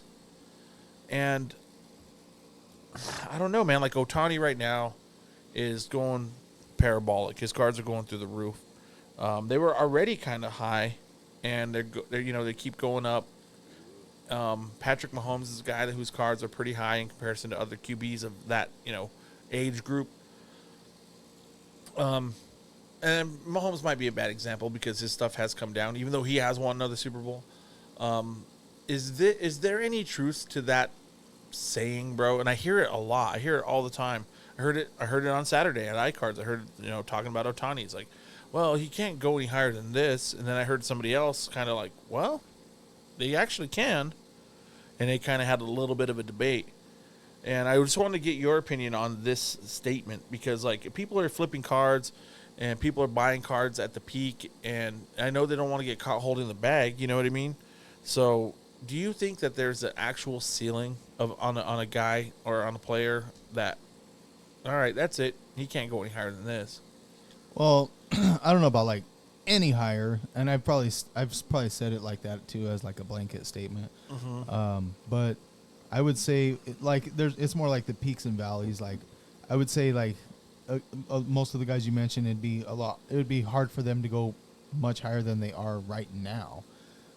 They're probably at a peak right now. Ohtani's a little different. Ohtani is pretty fucking special because he's basically two players in one. Right. So what can happen with him is kind of unforeseen because it's never happened before. Right. A lot of the other guys, they're once the thing, and we've talked about it before, the other people talked about it before plenty, is like once they start getting too many baked in accomplishments, that's where that fucking starts to happen. Right. They can't maintain that high level of play forever, bro. Nobody can. Right. Except for fucking, there's like, what, 3 guys in the history? Gretzky, Brady, and Jordan. Right. That True. maintained an ultra premium high level of play throughout 95% of their careers. Right. Right. Like, once you have peaked to that point, once you've done so many amazingly incredible things, if you don't continue to do those amazingly incredible things on the regular, like they just are natural and like easy, your shit's going to go down a little bit, or at the very least plateau. Right. You've done so many exciting things. Everybody just expects you to do, well, what's the next fucking thing he's going to do? Right. Right. A guy like Ohtani still has plenty to fucking show. Yeah. There's a lot of things that he's done that nobody's ever done, and he's still going to continue to do plenty of things that nobody's ever fucking done. Right. So his shit might be a little different.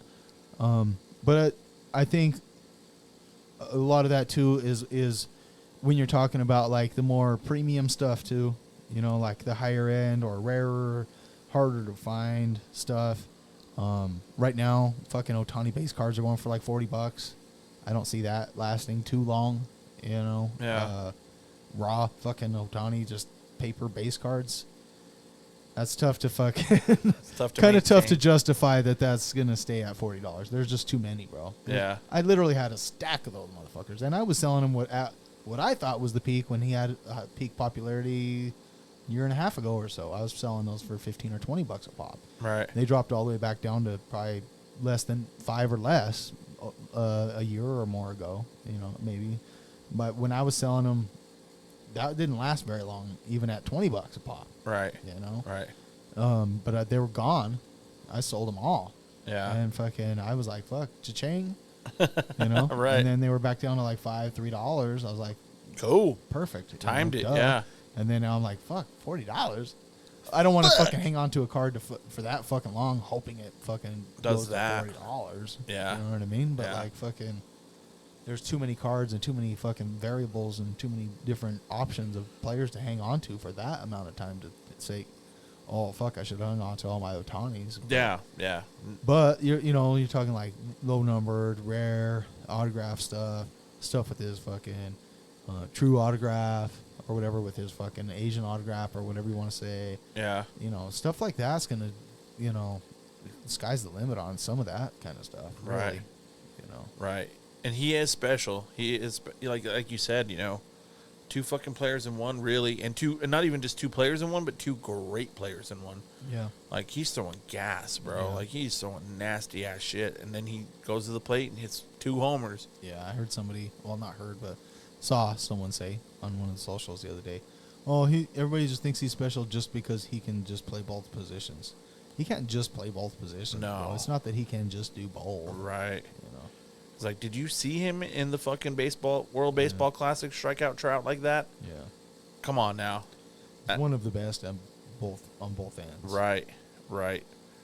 And he doesn't even if one of the best just means top 20. Right. That's fucking amazing. Still dude. amazing. Yeah. Like, it's amazing to be a top 10 pitcher, period. Yeah. and then you're a top 10 pitcher and a top 3 or 4, maybe the best hitter. Yeah. You know, Pretty crazy. pretty crazy. So like with like these quarterbacks and like a lot of these young guys, like a guy like Mahomes, you know, a guy like Josh Allen, they kind of peaked hard during the pandy and stuff. Like, say a guy peaked, like Patty Mahomes. We'll just say Mahomes. He peaked. His cards went through the fucking ceiling, and they've come back down to earth with the entire market. Can you see his Even stuff? with accomplishments. Right. That's what's crazy about him. Right. But he went too high. He went real high. Yeah. He went real high. Do you think that he could actually ever achieve, I wouldn't say that level again, but do you think that he has enough juice to be able to bring some of his prices back up higher than they are now? Yeah, I mean, I think he has the potential to get to where they were, and fairly easily if he just wins a couple more, or if he, you know, if he maintains a popularity along with winning a little bit, goes on to stay relevant in football, makes the Hall, that kind of shit. His prices can go back up to where they were. It's going to take a lot for them to go much higher than that. Aside from his ultra premium shit, you know, Low numbered one of RPAs ones, and shit, fucking yeah. 5, best RPAs, those kinds of things are gonna, They're going to be high. Mm-hmm. Yeah. And the thing is a lot of people will base what all the rest of their cards are doing off of some of those cards, and that's not necessarily the case. That's not going to be the right thing to do. Yeah. Yeah. Yeah, that's true. And I think that's a lot of the fucking hype happens with a lot of those lower end base cards. When people start seeing, oh my God, a Mahomes card just sold for $500,000 or whatever. Yeah, not that one. Right. Right. You know? Yeah, for sure. For sure. So, I guess it's like, can they go higher? Yeah. Some cards can. Yeah. Some players can. Some can't. You know, most can't. I mean, there's always peaks and valleys, bro, and I think we've said it plenty of times too. If everybody's talking about it, it's probably too late. Yeah. Yeah. For sure. Everybody's looking for Ohtani right now. It's probably too late unless you have thousands of dollars to drop on a fucking ultra premium high end one. Right. That still has potential to go up. Right. Most of the Ohtanis you buy right now, they might go up a little, but there's not a ton of room for growth on a lot of that shit right now. Right. I'm not telling you not to buy one. If you fucking love Ohtani, you get a good deal on one, you know, cool. You're a dealer or you're a flipper and you score a fucking deal at, 70% on a fucking dope Ohtani or something, fucking cool. Or go for it. Yeah. Yeah. You can come into one by trading some shit you don't want for one or something. That's probably a good move. Yeah. You know? But to go and straight buy one for at full price for cash right now, I probably wouldn't do that. Yeah. Unless you're just collecting. And Yeah. Yeah. No, that's investment wise. I wouldn't. Would like to just if you wanted one, buy whatever the fuck you want. Yeah. Same thing like even right now like with Nuggets guys, dude. Yeah. I wouldn't spend a ton of money on Joker and Jamal right now. You can get percentage on it, sure, but I wouldn't probably go out of my way to buy them for full price right now. Yeah. Yeah. I would wait and fucking, I don't know, maybe another month or so. Now, I would say it's getting closer. Yeah. It's getting closer to the time. Yeah.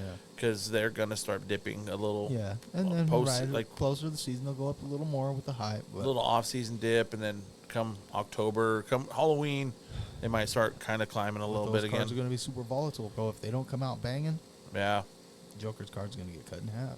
Yeah, probably. Maybe not in half, but they'll come down. They're going to come down. They'll come down, but they were really high during the pandy. Yeah. His PSA 10 his Prism base PSA 10s were about 900, and then they came back down to around 450, and then they went on this run and they went right back to that, and they've kind of hovered there. They've come down a touch. They're probably like 700-800 now, but they're kind of found a new basement.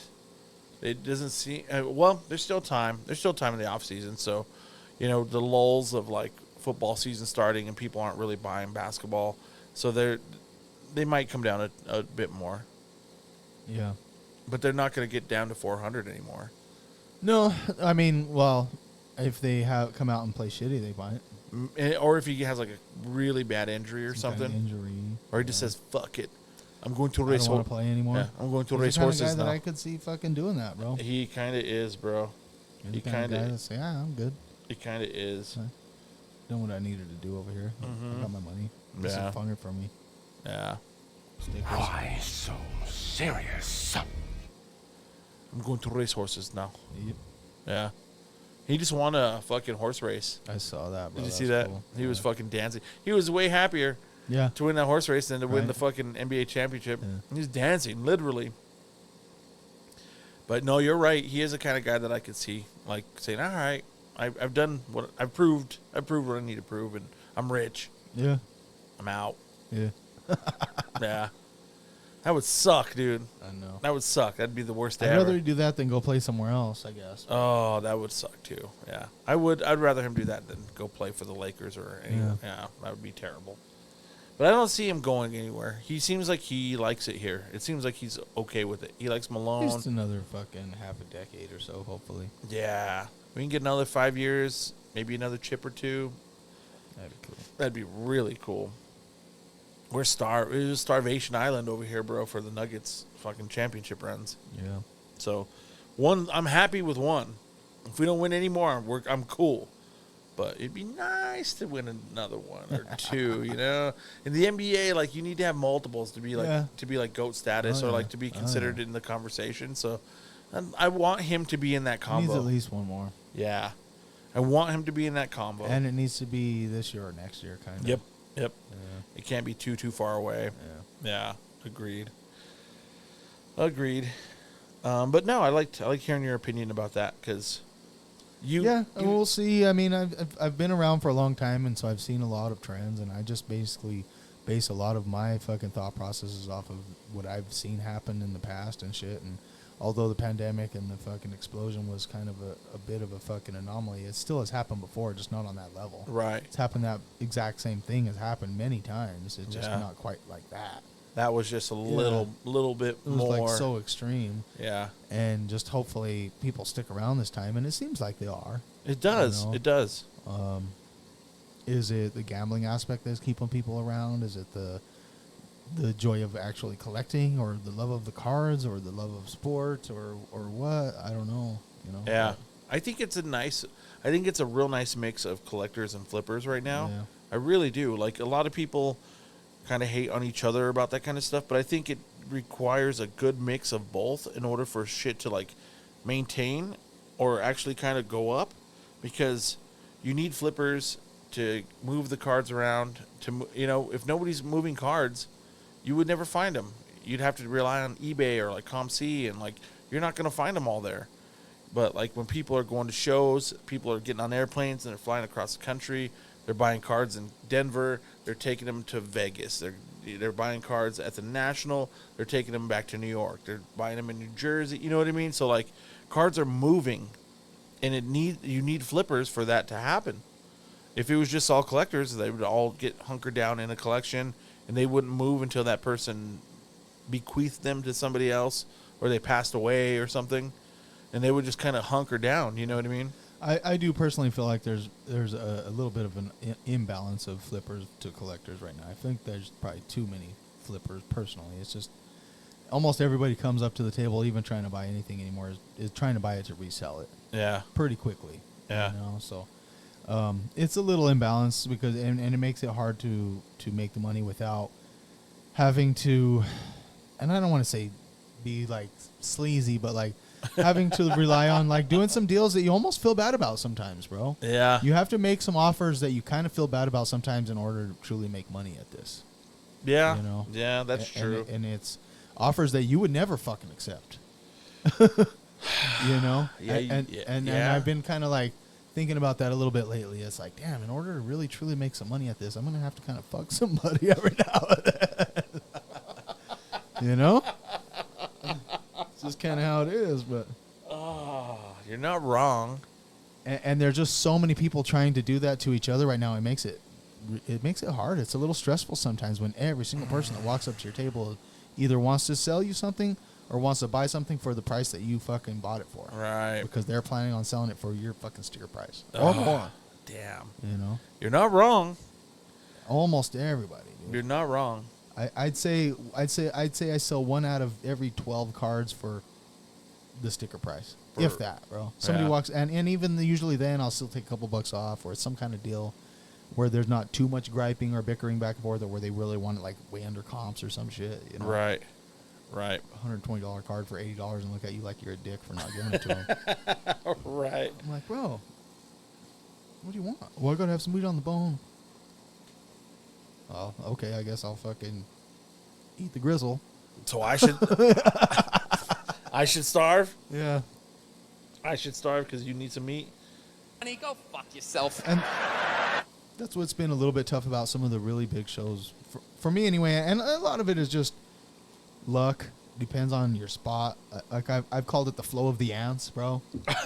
You know? Sometimes you never know what spot in the room is just going to be hot or warm or whatever. For whatever reason, the people walk in the doors and they naturally kind of just follow this weird path, and they kind of, for whatever reason, it's like the path of least resistance, or it's the path of most flashy lights, or the fucking whatever, dude, the hottest chicks, or the fucking booze, or the smell of the weed. I don't know what it is, but like people there tends to be and it's unpredictable path of traffic that goes through a fucking show, and you never know where the busy spots are going to be or where the hot spots at. Right.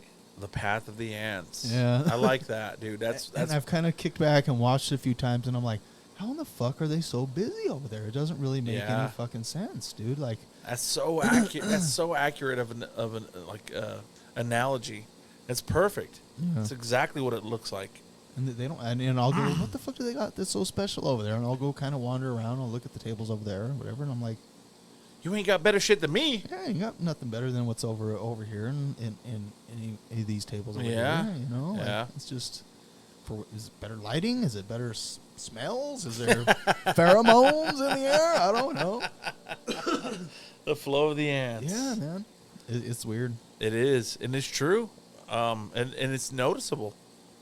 It's very noticeable. Mm-hmm. We noticed that at the iKards. Mm-hmm. Those really big shows is where I've noticed it. Mm-hmm. Jorge was talking to me. He's like, it seems like they're crazy busy over there. Yeah. It's like they're just jamming over there. And he's like, and over here, it's like, okay. Yeah. But he's like, over there, it's crazy. He's like, go take a look. And I walked over there, and it was, bro. Yeah. It was like twice as busy over there. Yeah. And I was like, wow. It's true. It's so weird, huh? It is. The flow of the ants. But we'll move on. We'll go to our second topic under the hustle element this week. And we got a little buy-sell hold, dude. I got a little buy-sell hold for you. That's funny because I was thinking about that this week, too. Were you? Yeah. Nice. So, I did, like, the last three draft classes.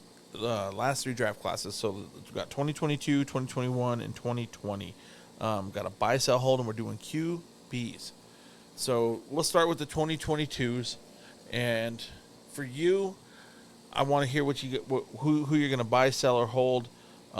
We got Kenny Pickett, Brock Purdy, and Sam Howell.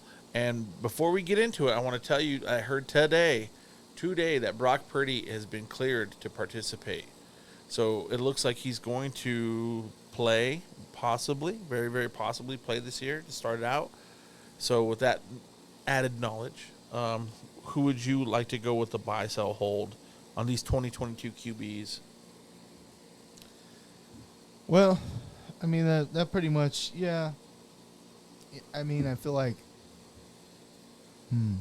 I guess I would probably buy Howell because he's just probably the cheapest of all of them. Yeah. And probably has as much upside as them, or similar upside, you know.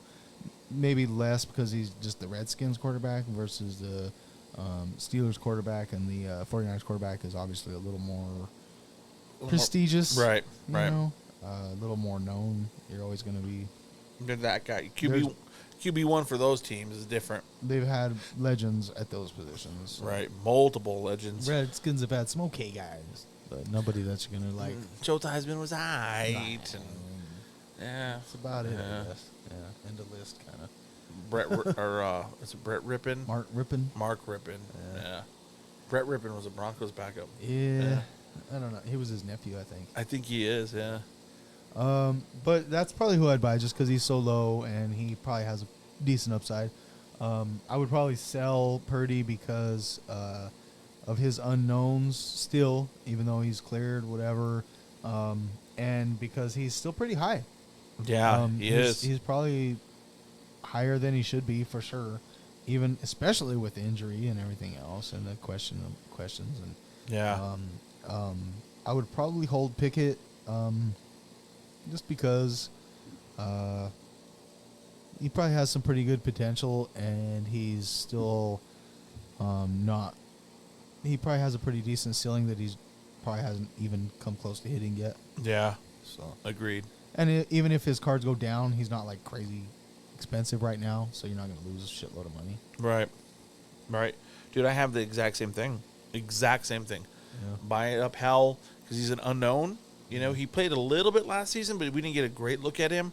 And the Commanders clearly think he's the guy. They had a chance to draft another quarterback this year, and they didn't. So they're going to roll with him. So we'll see. Yeah, they're going to change their name too, huh? I hope so. Commanders is fucking miserable. Yeah. I hope they do. I would buy Hell, and he's not as expensive as the other guys. Yeah. I would definitely sell Purdy because, like you said, he's still high. Like his stuff is still high, and there's some unknowns whether he'll come back from that injury okay. It seems like he's progressing well, but like at the same time, it's hard to know, bro. It's really hard to know, especially on your throwing arm. And he also has the benefit of playing for a team that is fucking dope.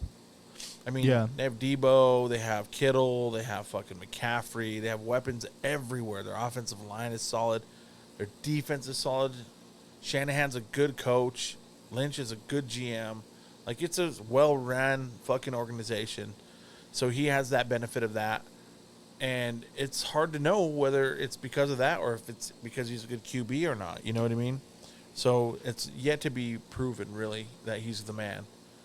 And his prices are showing that he's the man, so sell him and fucking take advantage of it now. They almost got to a Super Bowl last year. You can't do that much better, really. I mean, he can win a Super Bowl, I guess. But I would sell him. And Pickett is a hold. Like I say, I agree all the way across the board. I think Pickett is going to be the best of these guys. He has the best situation, in my opinion.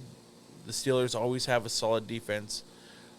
The one thing, and they have a great coach, you know, and the one thing that Pittsburgh has that a lot of teams don't have is they have a fucking identity. Like, you know what you're going to get with Steelers football. You're going to have a fucking tough defense. You're going to have a hard-nosed running offense. And you're going to have a quarterback that's not a bitch. And that's kind of what they've always been. And Pickett, he had a little injury last year, but, like, he played through some stuff. And towards the end of the year, he had a couple of comebacks. And I think he tied an all-time record for rookie quarterbacks for comeback wins. Really? So he showed some moxie. And he was, you know, the highest touted guy in that class. So I think he's going to do well. But I think it's going to take a little bit of time, and I think Pittsburgh is the perfect organization that could give him the time to do that. So I would say hold him because he's going to be a pretty solid QB. Cool. Pretty solid. So we agreed across the board on those ones. We'll go to 2021, and it's a little bit weird because, like, I was going to throw Mac Jones in there, but I don't know. I don't like the situation that's going on over there, so I kept him out. And we're going to go with the two biggest type guys, and then we're going to go with a guy that's a little question mark. And it's interesting because he's also in San Francisco. Yeah. So we'll go with Justin Fields, Trevor Lawrence, and Trey Lance. Who are your buy-sell holds out of those, brother? Well, I guess right now what I've been doing is I'm buying Fields probably. His prices are not crazy. They are probably still a skosh higher than they should be for what he's actually done. Yeah. But he has the potential to be exciting, and he's the kind of guy that like has like fancy or not fancy, but like exciting flashes. You know?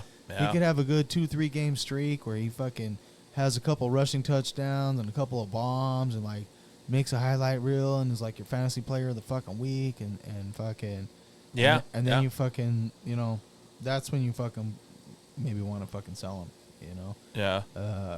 But they're still fairly affordable. Everybody's got a lot of people have them. They're a lot of people are still chasing Lawrence and some of these other guys right now. So I would buy Fields, I guess, out of these guys just for those reasons, I guess.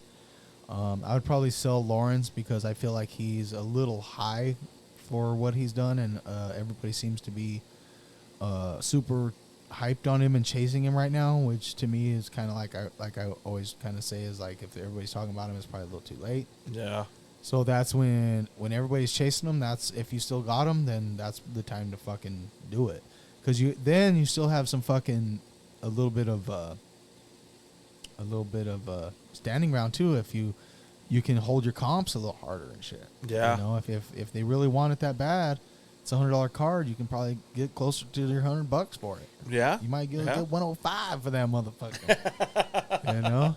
Might be able to squeeze another 5 out that shit. Because what's one of the first fucking that everybody's asking for it. They're asking for all these guys. Yeah, right. Right. But out of this class, I would say Lawrence is kind of at the top of the list right now. Yeah. Yeah. And so he probably has the most value right now.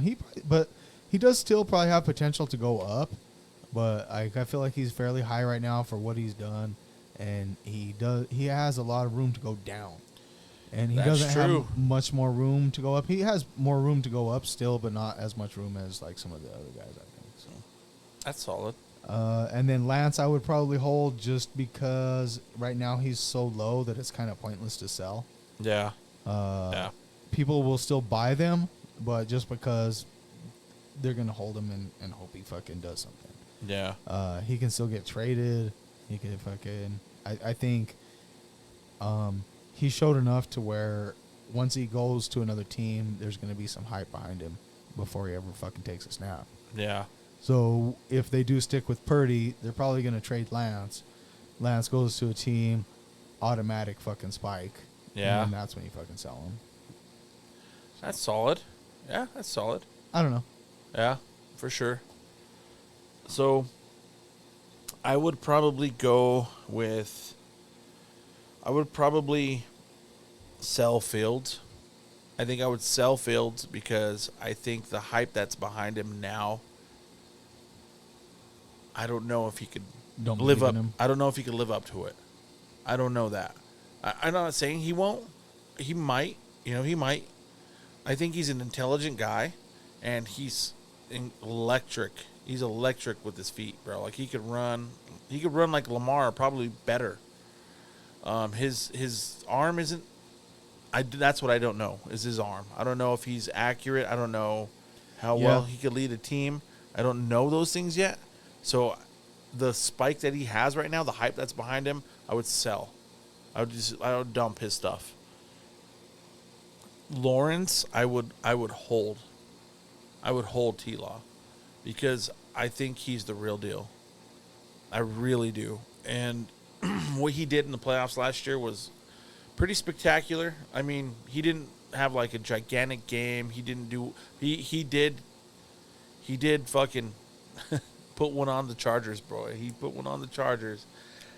And then they went to Kansas City and gave them everything that they wanted. They didn't win but they were in the game to the very end. They were, a possession or a fuck up away from like something happening to where they could have put some real pressure on the Chiefs. And I think he has nothing but upside still. I think we haven't seen his best yet. So I would hold him. I think he has room to go up. And I think he has room to play better as well. All right. We back. We had a little technical difficulties there. A little frozen fracture. We had a little frozen fracture, and now we have hopes of having some taco fractors. But no, the feed froze, so we had to stop and start again. So we're gonna jump back into it. Looks like we got to my buy and talked about T-Law, and my buy is gonna be Trey Lance because his shit is cheap. His shit is cheap as fuck, and we don't know really what he's capable of. So there's like some mystery hidden in there. So I would probably buy him up now. Like you said, he could get traded, and if he gets traded, that happens, he'll get a spike. Yep. And then you could fucking flip that and make that money off of that. So he'd be my buy. Yeah. So 2021, I'm a sell Fields, hold Lawrence, buy Lance. Yeah, and I guess buy and hold are semi-interchangeable. Right. They're close. So depends on if you already have it or not, I guess. Yeah, that's true. That's also true. Yeah, for sure. So we'll go to 2020, and we'll go back to you. And our 3 QBs, we're going to go with the 3 bangers, like the 3 guys who have produced and have turned into pretty much superstars. We have Jalen Hurts, we have Joe Burrow, and we have Justin Herbert. Those 3 boys. Who would be your buy, sell, hold?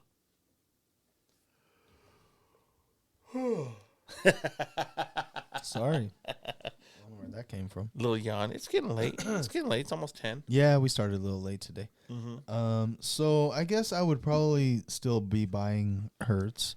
I think he has the most potential to kind of the same thing like I was saying about Fields. He has the most potential to be exciting and have a nice string of games, maybe go on some kind of run to where if you buy him now, you can flip them later for a profit. You know?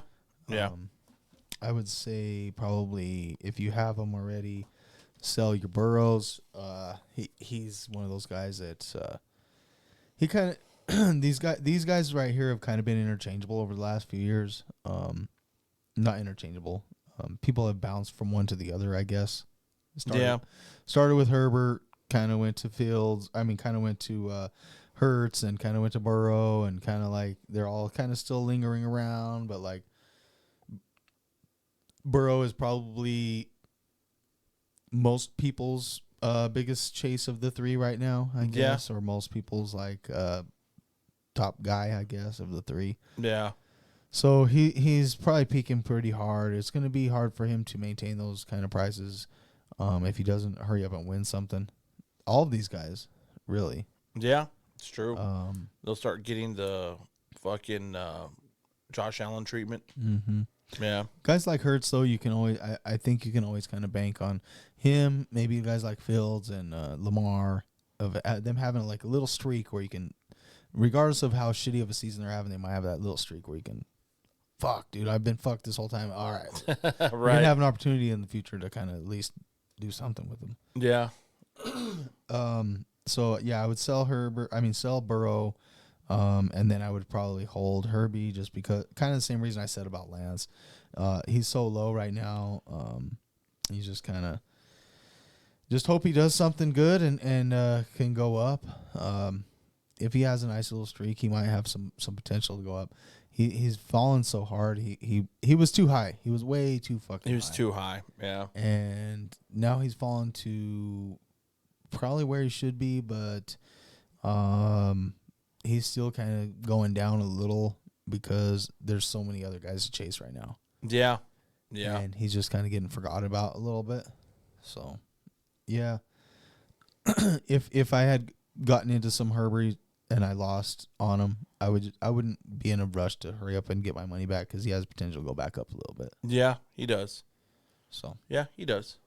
I agree. That's the way I would do it, I suppose. Yeah, no, that's not bad, dude.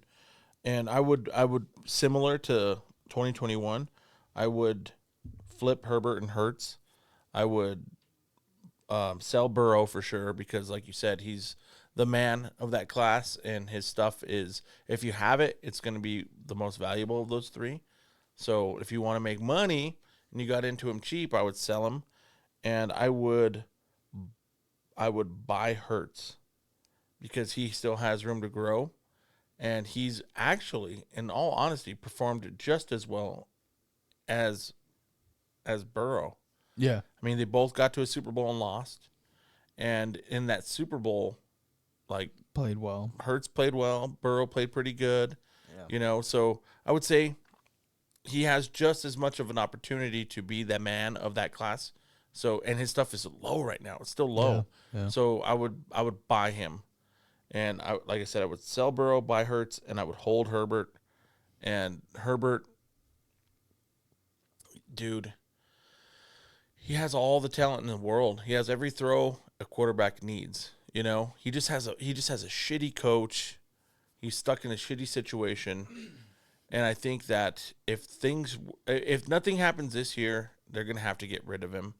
You know, they'll have to fire that coach. They'll have to. I mean, he's not the guy, bro. He's just not the guy. So they stick with him for another season. We'll see what happens. But as soon as like he gets his situation better, he has the talent to be a top 5 guy. And I'd probably say he's a top 5 guy now.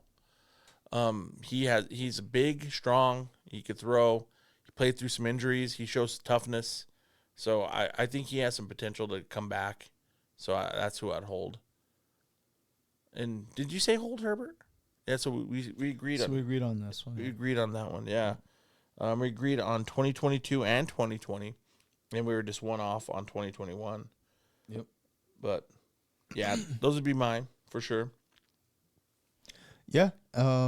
You know, all these quarterbacks. I mean, we just talked about 9 quarterbacks, and there's only 32 starting quarterbacks in the league. So, I mean, these are the guys that's moving. You know. Yeah. There's a couple more maybe that we left off the list, but for the most part, that's the only people that anybody in the hobby cares about right now. It seems like it's it. right. Throw a little Mac Jones and what's his name in there from New England, you know. Bailey Zappi, yeah.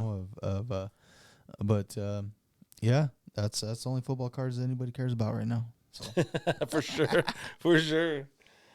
Shit, no doubt. No, those are fun. We haven't done one for a little while. Yeah. And I mean, we always say something fairly similar, but and some of them are interchangeable, and I guess it's based on if you already have them or not, too. Right. You know. Right, for sure. Absolutely. But yeah, that was our buy sell hold. Yeah, fucking A. But that'll bring us to our third topic under the hustle element, which is the Rare Elements Sports Card Show. We're going to be popping that off this weekend. The Micro Mini National. If you're in Colorado and you have no national aspirations, come down onto Pueblo, and we're going to have a banger of a show. We have we're about 40 tables? We are right around 40 tables. We had upwards of 50 booked-ish, but we had a couple people who are not quite able to make it, which is fine. I understand.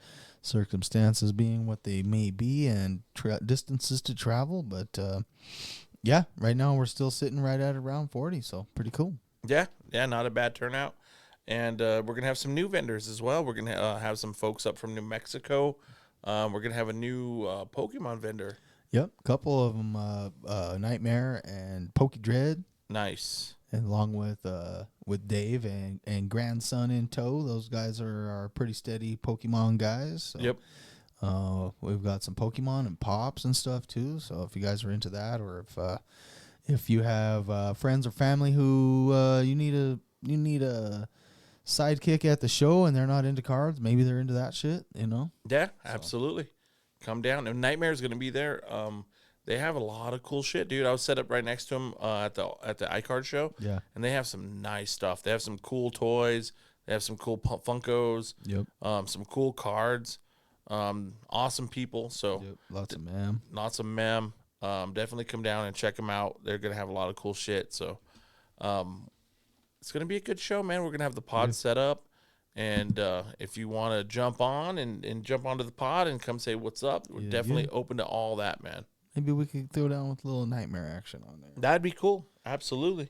And who knows? Maybe Poke Dread. We were talking about getting some Poke guy on. Yeah, that would be nice. Yeah. get a little Pokemon action. I'm thinking about dipping my toe in, dude. No. I'm really thinking about it. I mean, it's kind of hard not to, bro. Like, you see it. Walker talked me into it, kind of. Like, he had a pretty strong case. Walker from the Hobby Source. LCS up in Denver.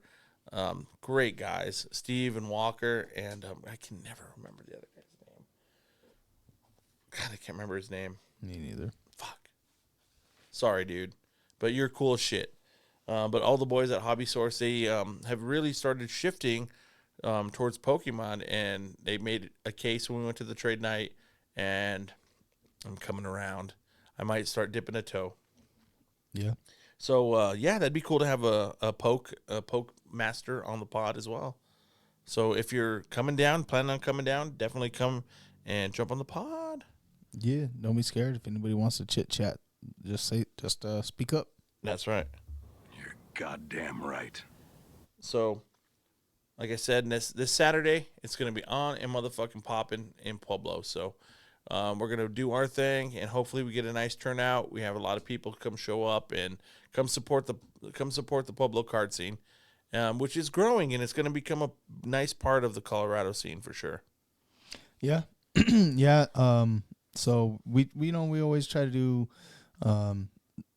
be as good of a host as we can. Obviously, we are one of the smaller shows in Colorado, but we still try to hold our own. And since we know everybody's kind of coming and traveling to us, a lot of the vendors are coming from out of town. We want to try and do something nice for them. We usually try to provide a little lunch, and we always try and do. I usually try and make it myself. I'm not able to do that right now. So we are going to source that out to Dominic and Joe from Joe Tomatoes. Oh, so nice. So Dom and Joe usually set up with us as well. They set up a little table, and they've got everything from some dope basketball cards to some cool-ass fucking Star Wars shit. Yeah. And so make sure you check out their table. But along with that, we're going to have some Ultimate Joes. Oh. So it's just a badass sub from Joe's, and I think he said a chocolate peanut butter cookie we're going to get from him, and then we'll have our chips and pop and stuff that we'll provide. And so hopefully you guys will enjoy that. Those are for vendors only, but I mean, if you guys let me know ahead of time, I could probably get you an extra one. I'm just probably swing that. We should probably swing that. But it should be a great time. We got plenty of new vendors. We've got tons of regulars and return vendors. A lot of our best buds are either at the National or whatever else they've got going on. You guys be careful out there at the Nationals. Make sure you have fun. And, hey, if you get a chance, maybe represent the pod while you're out there. Give us a little shout out. Give us a little shout for sure. If somebody asks you where you're from, you'd be like, I'm from Colorado, and we have these cool card shows, and there's also this podcast. And I'm just kidding. They happen to be my friends. I'm just serious. I'm just dead serious. Please tell them, guys. No, for sure. But it's going to be a great show, man. They always are fun. It's always a good time. So, and we're definitely happy to see anybody that wants to come down. Yep. Southie's going to be setting up this. Oh, shit. Southie Jr. Little Southie. Little Southie's a little gangster, bro. He's does his own thing. He makes his own deals. It's going to be a cool table. Todd's going to have some dope-ass UFC memes bringing. Nice. Nice. Yep, should be cool, man. For sure. But do you want to? Oh, actually, we should do our Monopoly. Want to do our we Monopoly? haven't played Monops for a minute. I know. Last week I was like, no, I'm tired. Yeah, we're done. Are we? I think we're all set. Are we all set? That's your little packet right there. Is that my Your pouch? stuff in it. Is it in a team bag? Yep. That's sick, dude. I'm kind of in the corner over here, but I'm sure you could help a brother out. Yeah. We may have to rearrange the table a skosh. Yeah. Yeah, I love that you put him in a fucking team bag, dude. That's badass. Oh, I know. Look at all that money you got, though, bro, compared to me. I got like 60 cents over here. I got 70 cents. I don't have that much But money. I do have some pretty baller properties. You do. You have, like, the big dogs, dude. You have the big dogs. All right, next week we might have to make a trade. A property trade. Maybe. We might have to. Oh, shit. I think I fucked up, though. I don't know who my reserve was. I think it was John Morant. It was. Yeah. It was. That's what happens when you start pulling guns, dude. Mine was KD. All right. Oh, look at all these properties. Oh, goodness. You got all the All-Stars, too. 3. 1, 2, 3, go. So I get an All-Star game at 40 cents. Ooh. All-Star contest. 3-point shootout.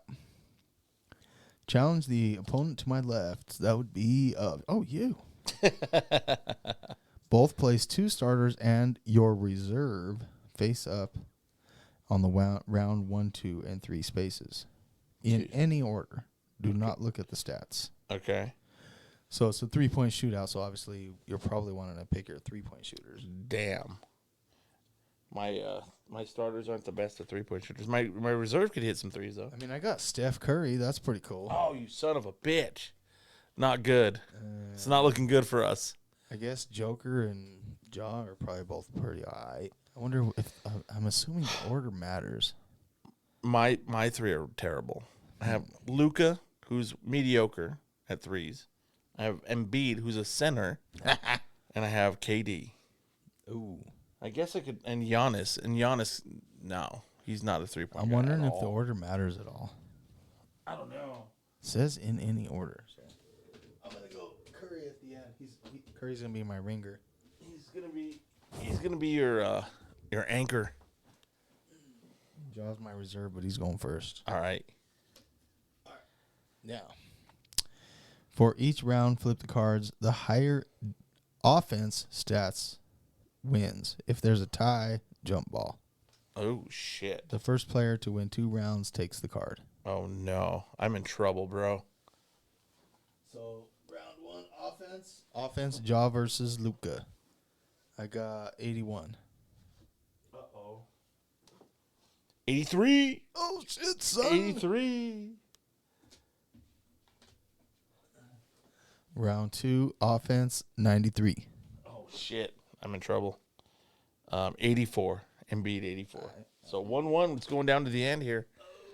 Damn, this is gonna be tight because it's KD and Steph. Damn, if I would have known it was just straight offense, I would have done Kawhi because I know his offense is good. Curry's 85. KD's is 85. Oh, shootout. Shootout at the OK Corral. So we got to jump ball. You choose red or blue. They flip the ball. Okay. Blue. You going blue? Corral. Oh! 1-1, dude. Jeremy hit it. Jeremy hit the blue. Grip, cuz. All right. Value 50. I guess you just keep it and that counts at 50 at the end. All right. Yay. Nice. That was a nice little battle. Shit, man. When it was like down to the offense, I was like, man, KD's pretty good at offense. I was like, we got a good chance here. All right, dog, your turn. Oh, and I need my 40 coins. You need 40 bones? You have a 10? Yep. Actually, I'll just give you 40. Yeah. Quit being lazy. Cool. I'll just roll it over here. All right. 3. What's that one? Atlanta at Phoenix, and I own that shit. Oh, son. shit. I owe you some money. And no, you have to go. Your reserves player must be higher than their reserve player rating. Yours does? Yep. So player rating? Player rating, reserve. John Morant has an 83. KD 84. Fuck. Nice. I dodged that bullet. So then I guess you just don't pay? I just don't pay. Free. It's free. You get to watch the game for free. Free admission. Shit. Free admission. Nice. 6. 1, 2, 3, 4, 5, 6. Playmaker card. All right, playmaker. Flagrant foul. One of your starters has committed a foul and needs to be substituted. Trade any of your starters for your... Trade any one of your starters for your reserve. Or for any opponent's reserve. Oh, shit. So I have to trade my starter for my reserve or your reserve. Who's your reserve? KD. Ja. And I think we just determined KD's a little better, huh? But you have to trade a starter. Damn, that's fucked up, son. You might want to, well, I don't know. No, Like I'll you keep him on my team. I'll keep him on your team and trade him out. Damn, son. All right, I'll switch. Curry's on the bench Dang. because he got a flagrant foul. He kicked Jokic in the nuts, so he got a foul. All right. There you go. All right, we've got 4. Ooh, I think that one might be open. Detroit at Oklahoma City? Yep. OKC. That's mine. Oh, you already own Yeah, it. I own it. So what happens? I don't think Nothing? anything. Yeah. That's it. I think. When you land on your own shit. Bonus points? It says to collect bonus points below. That's if somebody lands on your That's shit. if somebody lands on my shit. I was trying to squeeze out some money. Nope. No soup for you. No soup for you. Oh shit. All right, I think that's it. I think that's it. All right, you got it. You came up kind of pretty good on that turn. Jeremy's slowly making a little he's comeback. making a comeback, bro. You're not laying down. Watch this trade we fucking come up with, son. Nice. So we got our Monopoly in.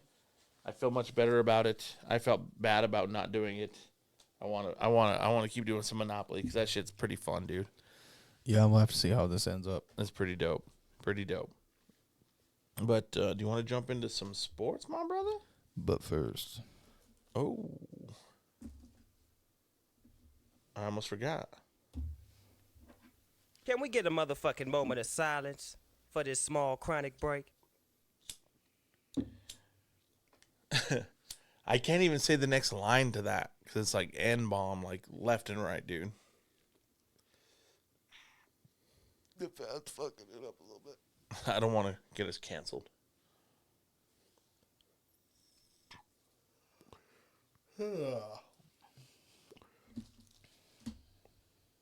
It is. The fan is like bothering it, but it's keeping it lit too. Yeah, true. No, it's just hard to light it the first time, but Yeah. A little air to the fire.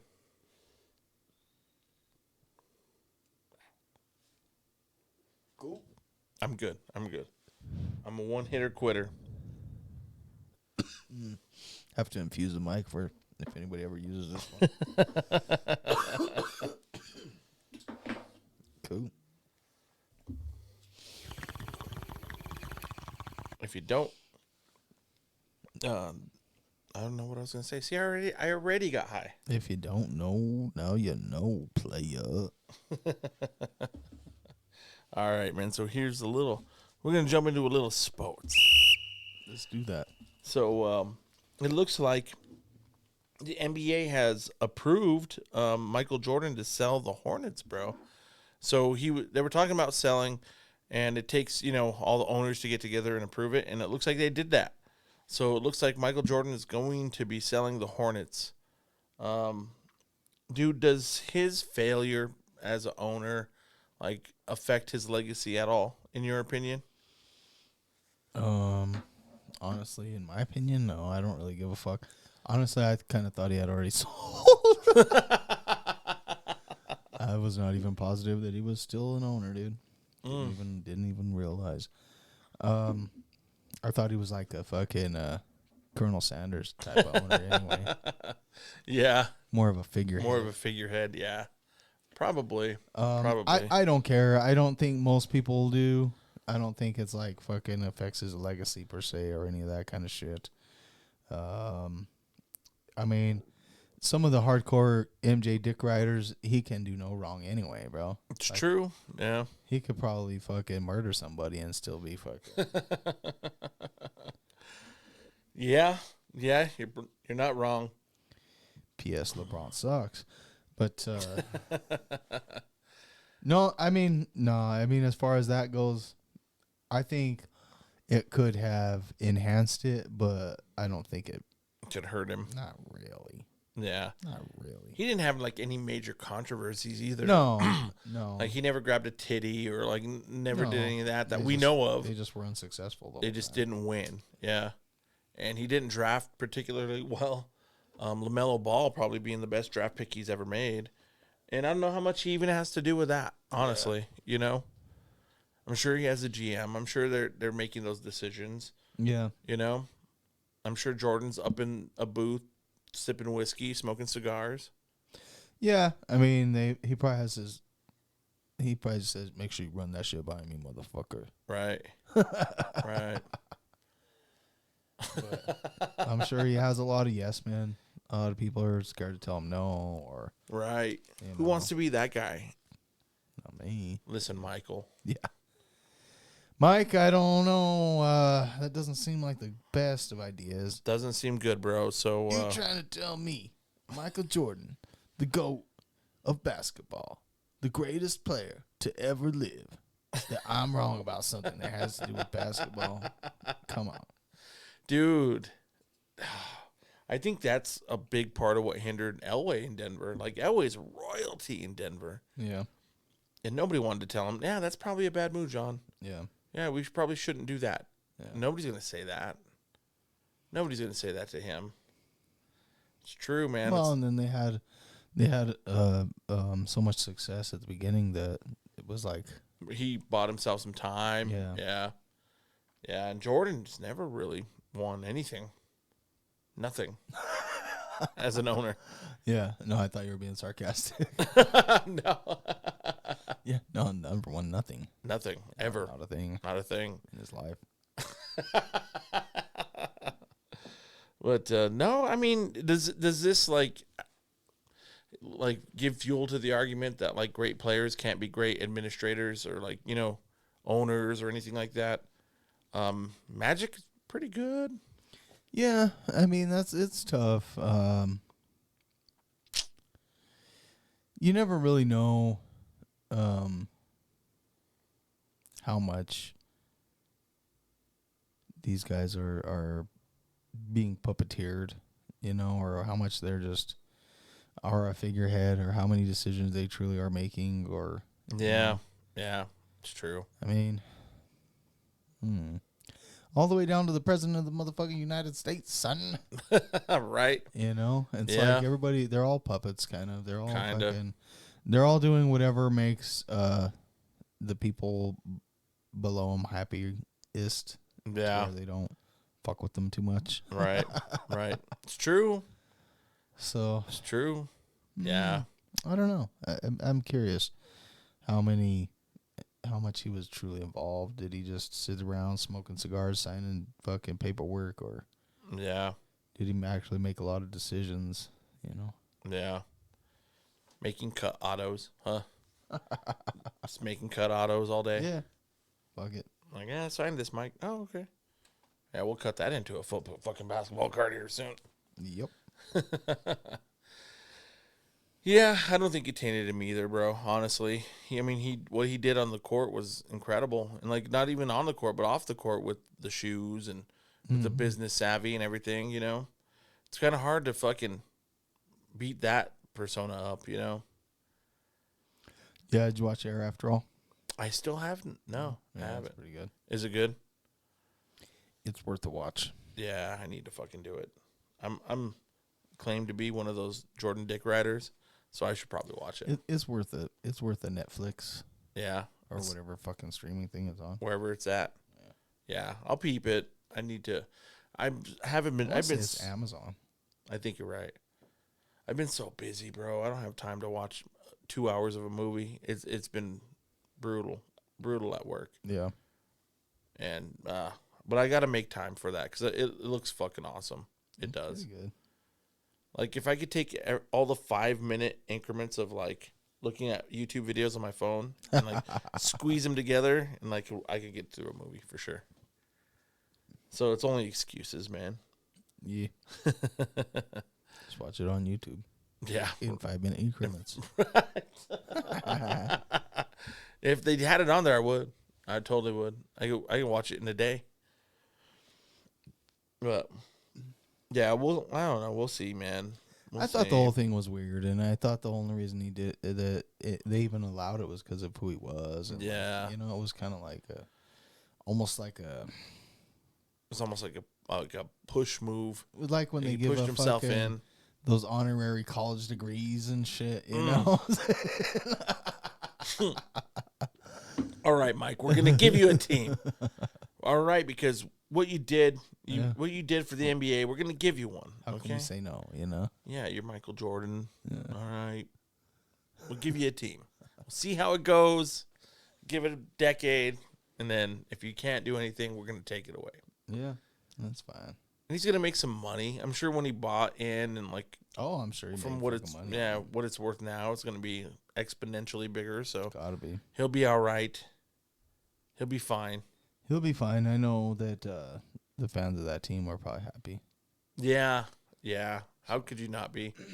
It's cool. Like, yeah, the GOAT's our owner. Yeah. And then like go to the game, hoping to see the owner in the fucking sideline or in the box or something. Right. After about 4 or 5 seasons, like, yeah, we don't win. No, we don't win, bro. Yeah. We'd like to win a little bit. Yeah. So, yeah. It was only a matter of time. It was just until Jordan finally said, all right. Yeah. Fuck it. Yeah. I'm going to go chill. I'll go chill now.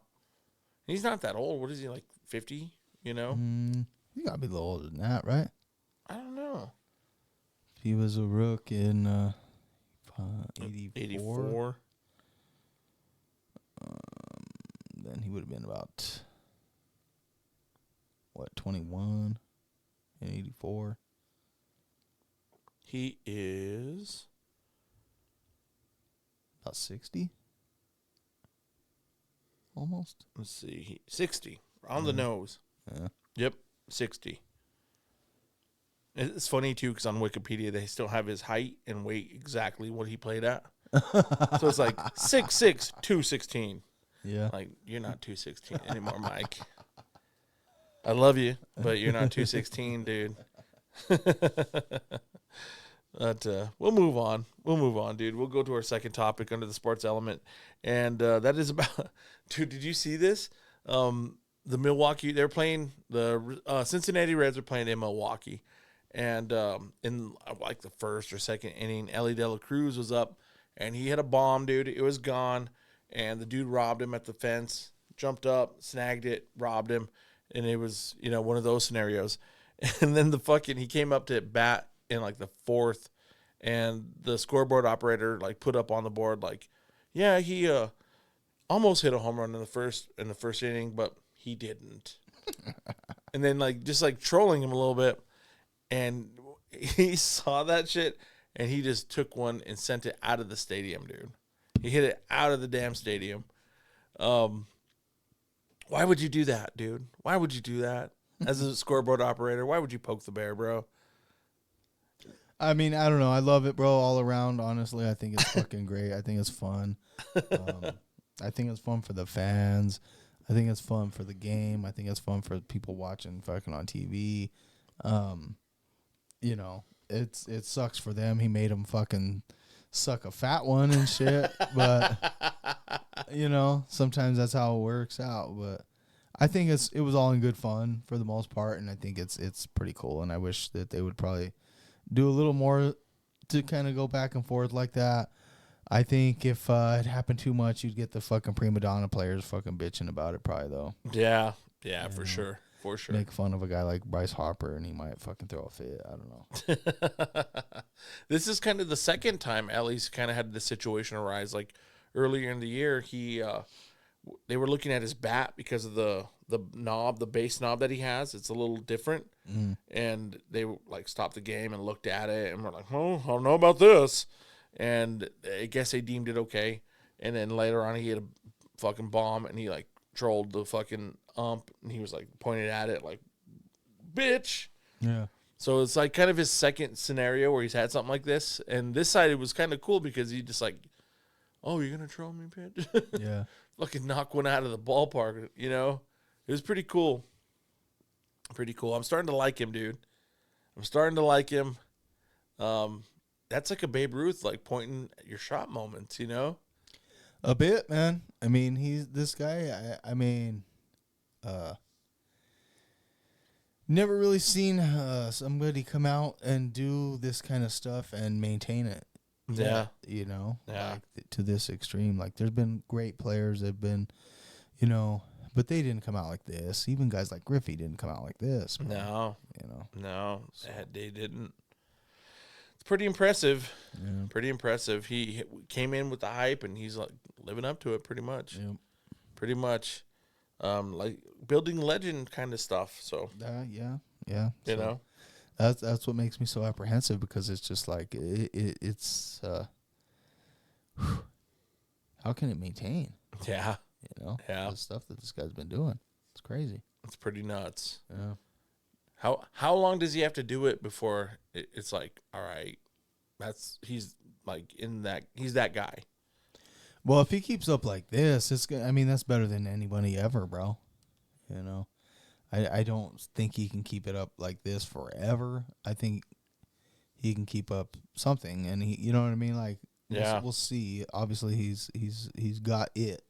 You know, whatever it is, to where things don't really affect him. He's just kind of gonna play. He's gonna have fun. He's gonna kick your ass, and He's gonna tell you about it. yeah, Yeah. you know, one of those guys, and they don't come around very often, and they usually fade fast. Usually, yeah. So It's true. we shall see. We shall see. Yeah. Yeah. I'm a fan. With his performance and his cards, I think his card values being, I mean, it's hard to get higher. Once again, Yeah, You I thi- mean, for somebody who's you so know, new, so like, new. yeah. Do you think he has room to go higher? Well, that's going to depend on a lot of things. Even if, sure, I mean, why not? But that's going to depend on where the hobby's at too. I think That's true. Kind of. Yeah, definitely. Yeah. Yeah. so. So yeah, Ellie, he's building up a little resume, and it was a pretty cool story. I thought I'd throw it in. I thought it was pretty neat. But Yeah, that'd be so cool to see something like that and happen in person. that would be, it'd get you hyped, dude. That'd be so sweet. I don't think I've ever seen anybody hit anything out of Coors. All the way out? No, I never have. I've seen him hit it all the way to the concourse or whatever. Yeah. You know, all the way up into the part where people walk up there by Heltonberger and shit. Mm-hmm. I've seen John Bino hit one all the way into the upper deck. I've seen a couple guys hit him into the upper deck. I've Have you? never seen anybody hit one out. Yeah. I feel like I saw on TV somebody hit one out. I want to say it was like Big Mac or somebody maybe. I feel like somebody hit like Big Mac or maybe somebody hit one and it bounced on the concourse and out. It didn't hit it out. Out. Yeah, Yeah. but it like bounced out. It ended up being out. Yeah. Yeah. Yeah. Yeah. There was a thing I saw the other day on SportsCenter on IG, and it was talking about McCovey Cove, and it said that no right-handed hitter had ever hit one out of the Cove. Never. Ever. And I guess Buster Posey, there was this big argument going back. He hit one, and it like hit one of the water cannons, and it skipped out. But if it had been like 2 inches to the left of the water cannon, it would have went out Yeah. clean. But it didn't, and it hit it, and so they're not counting that. So like that, it was like the question from SportsCenter was like, "Is this the toughest feat in all sports?" And I was like, "If it's never happened, I mean, it was pretty neat. It was a pretty neat little thing." Yeah. Yeah, but the hardcore Buster Posey guys were like, "No, Mute went out. If it would have been left or the right, they were just going hard, dude. Going hard. But I thought it was pretty neat. Pretty neat. But maybe we'll see. Yeah, to see somebody actually who went all the way out would be pretty cool. Is Ellie a right-hander? I don't even know. It's like if he's a right-hander and he goes to San Francisco, hits one out of there, that'd be sick. I don't even know. I don't. Yeah. Cool deal, bro. But is it that fucking time, my brother? I suppose it is. Man, I have it way too far. I have it like 5 screens over. It takes me forever to find it.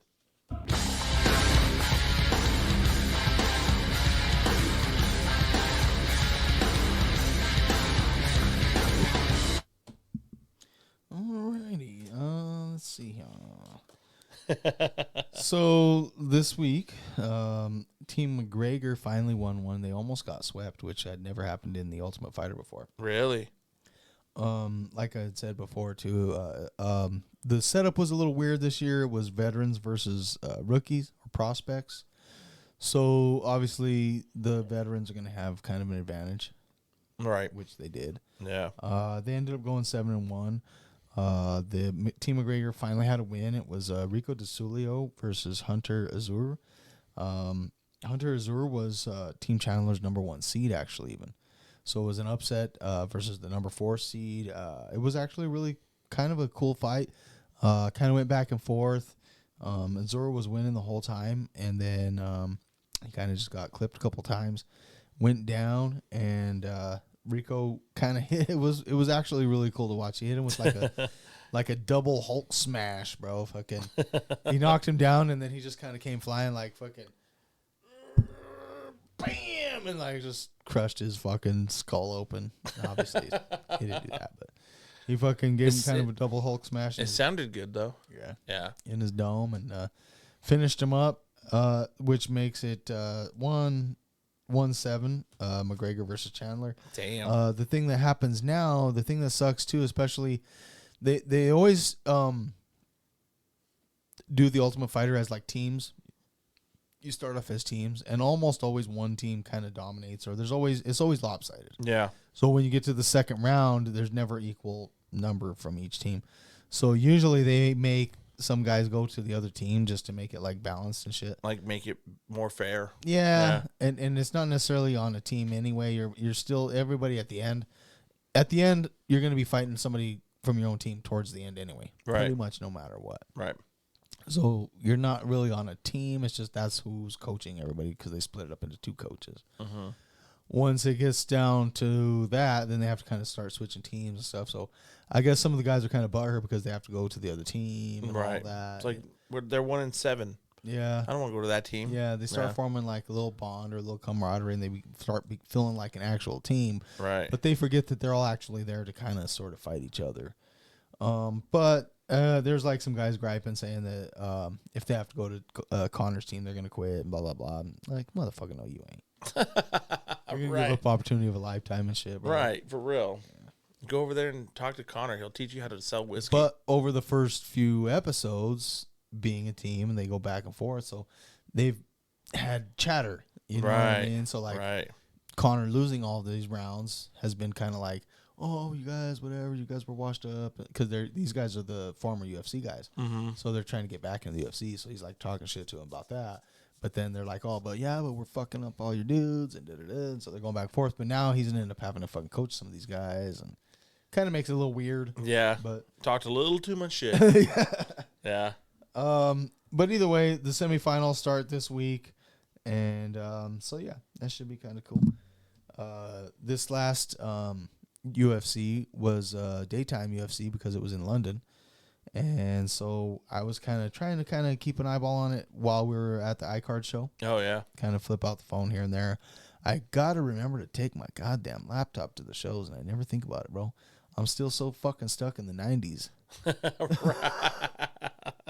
I still, like, there's so many cool things that I could do with my phone and laptops and computers and internets and all this shit, and I'm just like, I don't know. Are you stuck, dude? Yeah, dude. I didn't really ever get too into all that stuff to where it was like ingrained in my lifestyles and shit. So now write shit down on fucking paper, you know. No, I have some 90s tendencies. Damn it, I keep bumping into the mic. I like it better right here but then I keep.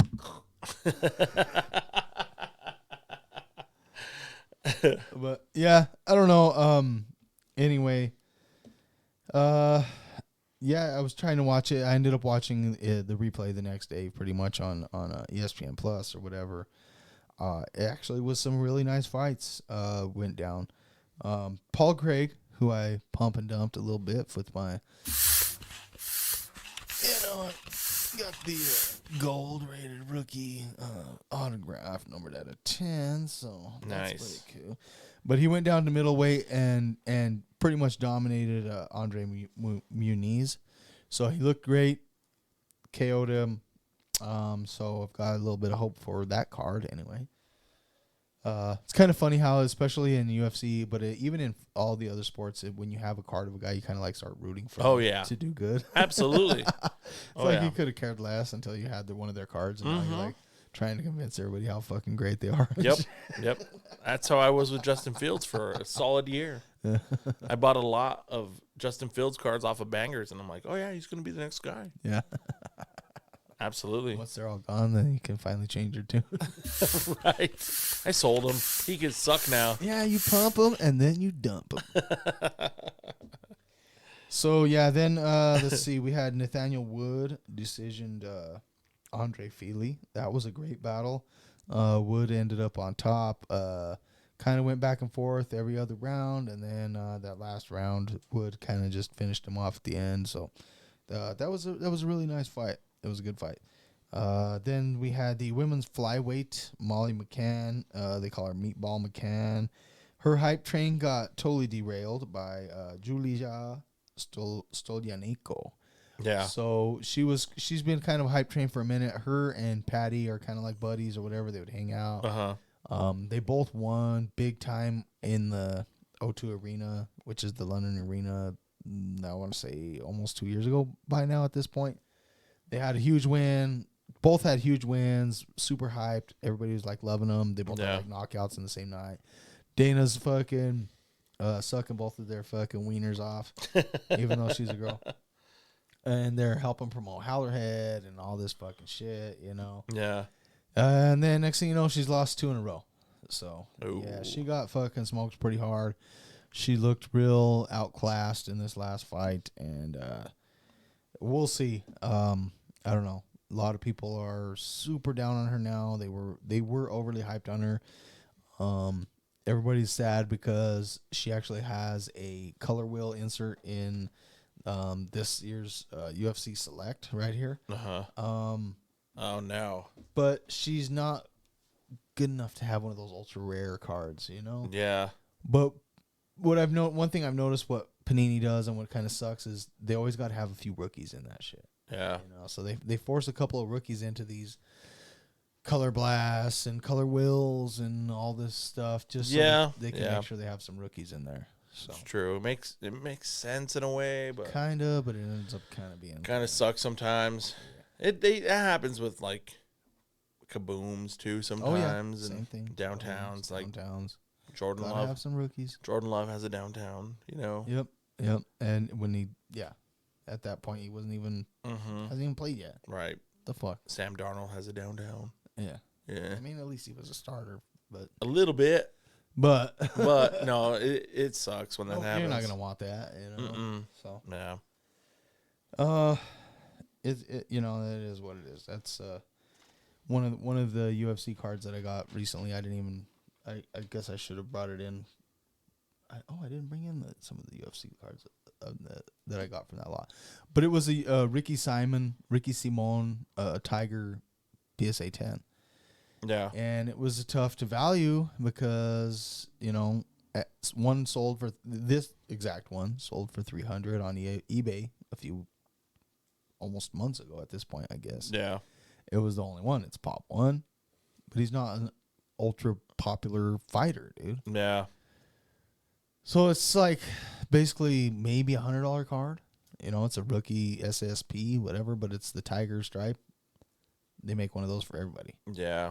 Those aren't even like a fucking downtown or something. Right. You know, that's just the most rare insert you can get. Right. But it's not, because there's 20, 30 of these motherfuckers. It's not even as rare as a gold or something. Right. You know? Yeah, that's true. But most people treat That's them true. more valuable, even though they're not. Yeah. But either way, it is what it is. That's just kind of how things roll with hype trains and shit. Either way, like I said, she was derailed, and we'll see what happens. That's how the hype train rolls. That's how the hype train chugs. Toot, toot. Oh, dude. Major pain. We might need to get some major pain. We might need to get some major pain. What did you do? Find a piece of candy in your pocket? Yeah, that's fucking classic. Absolutely. That's one of the funniest movies ever made, dude. It's pretty damn good. It's pretty funny. Like that first scene where he meets the kids and just devastates everyone. Yep. That is so gangster.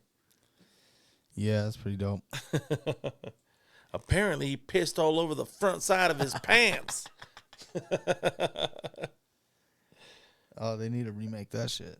Oh, dude. They couldn't. I know. They get shut down day one of filming. That's why I said that. But yeah, so anyway, we'll move on to the heavyweight main event, which was Tom Aspinall, who dominated Marcin Tybura pretty good. He's coming back from a knee injury he suffered, I don't even know, maybe about a year ago. He was in the first round. It was like within the first 15 seconds. It was just kind of one of those freak things. His knee fucking blew out in the middle of or not even in the middle, during the first round of the fight against Curtis Blades. So Blades gets the TKO win. Yeah, because he can't continue. Right. But it wasn't really like he fucking beat him up. He didn't smash him. Yeah, he just kind of like blew his knee out of nowhere. Mm-hmm. So this was kind of like the test to see what he was going to do when he came back, and he looked pretty fucking good. He looked really fucking good. He dominated, and of course, right away, because it's heavyweight, and he dominated right away. Everybody's like, "Oh, now he's got to fight John Jones, and it's going to be this, that, whatever." And he's actually going to beat Jones, and I don't know about all that, but he did look pretty good. And once I get some rookies back from PSA, you can come buy them off me if you want. But no, he is, for a heavyweight, he's super athletic and quick, and does not meet the typical heavyweight frame and stereotypes and shit. Yeah. So he is probably going to be big deal. Yeah. I don't know if he's going to fight John Jones. I don't know if John Jones is going to kind of do a couple title defenses and bounce before he gets a chance to get that far. We'll see. Yeah. I think he's ranked about 5 or so. So unless you're in the top 5, you can usually get a title shot. You could justify it. Know? So. Yeah. Then now we've got next week, UFC 291. Should be some fucking pretty dope shit. That'll be after our show. So maybe after we get cleaned up, might be able to take in a couple fights. Yeah, for sure. So we got I'd be down. UFC 291 coming at you from Salt Lake City. So Salt Lake City has slowly kind of become a big time UFC fight place. It's kind of weird. I'm not sure how that happened. It's a kind of a not the first place I would suspect. You know, Utah, Salt Lake City. There's a lot of they're not as open about a lot of fucking shit over there, violence and drugs and things. So either way, they've become a kind of a hub for some UFC fights and shit. So that's pretty cool. Gonna have a welterweight. Every fight that night is gonna in the main card is gonna be pretty fucking stacked. Got welterweight Michael Chiesa versus Kevin Holland. We're gonna have lightweight Tony Ferguson versus Bobby Green. Welterweight gonna have Stephen Wonderboy Thompson versus Michel Pereira. And then the same Pereira that fought. No, that's a different one. That's okay. Michel, but Alex Pereira is also fighting that night against Jan Blachowicz. So oh shit, Jan has been a heavyweight champ. I want to say he's ranked about 4. Mm-hmm. So Pereira's not ranked, but he's done enough in other promotions, kickboxing, whatever. He's already been a champ in the middleweight versus Izzy. Yeah. So he gets to kind of leapfrog a little bit. So if he wins this fight, he'll be right up there in the top 5 for sure. Top 4. Probably going to get the next title shot if he wins. Probably whoever wins this is going to likely get another the next title shot. That light heavyweight division is the one that's in limbo without a champ right now. Yeah. So they're going to figure that out fairly soon. The lightweight main event's going to be the goofy ass bad motherfucker belt between Dustin Poirier and Justin Gaethje. You motherfucker, so that's gonna nothing to take away from the fight. The bad motherfucker belt is kind of a dumb fucking thing, but this should be a dope ass fucking fight. Yeah. So we shall see. These are some really tough fights to pick, as far as like who I think would win a lot of these fights. They're pretty evenly matched. Every fight has kind of a bigger name in it ish. Yeah. Besides the Poirier Gaethje fight, that's like kind of a coin flip. But honestly, these guys have all been around long enough to stake some claims. So these are all potential championship fighters. Yeah. In the near future. Right. For sure. So. Lot to be determined in this one. That's about it, I suppose. I guess UFC wise. Nice. So nice. Right on. Yeah. We have to watch those fights. That'd be good. Yeah. We get some good fights. Yeah. Get out of there a little early and come chill in the studio. Yeah, for sure. And we might even go live. Yeah, we should. We should try to go live, dude, and like do a Joe Rogan fight. Oh, you mean during the fight? Yeah, we could try and do that. Yeah, fucking A. What is that? Oh, you smoked that fool out of fucking thin air. Oh, I Miyagi'd him, bro. Damn. That was on camera, too. I Miyagi'd him, bro. He's still alive, though. Dope.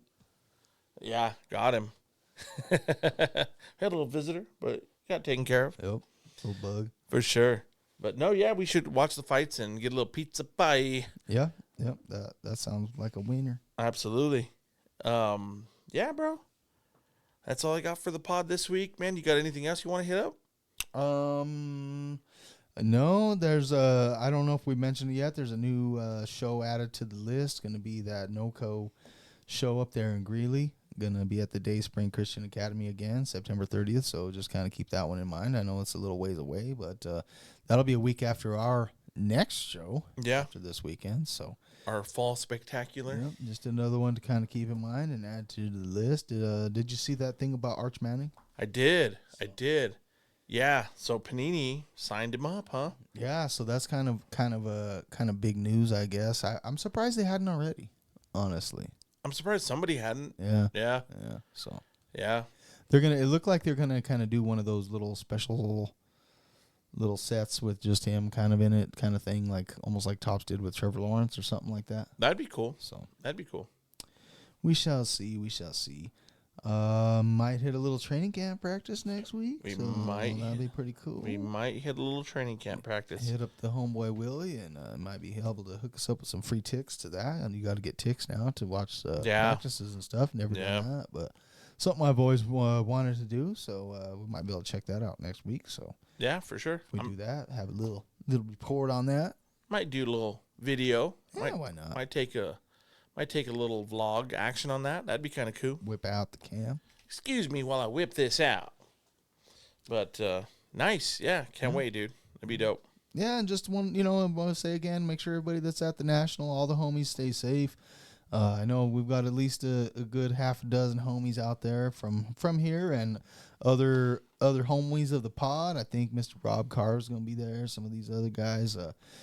Stay safe and have fun. Make sure you pick up some fucking bangers. If you guys happen to get a chance, maybe spread the word about the pod. Help your boys out a little bit. For sure. Tell them how cool Colorado's card scene is, and let them know what's up. But that's it, man. Wish we were there. have fun for us and shit, and that's it. Man. We'll be in Cleveland. We'll be in Cleveland, bro. Cleveland rocks. That'd be cool. Go see the Hall of Fame. That'd be a nice little trip. Word. For sure. And I second what Jeremy said. Hope all the friends out there have a great time and find some good cards. And we would just want to thank you guys for listening and hanging in, checking out our YouTube video.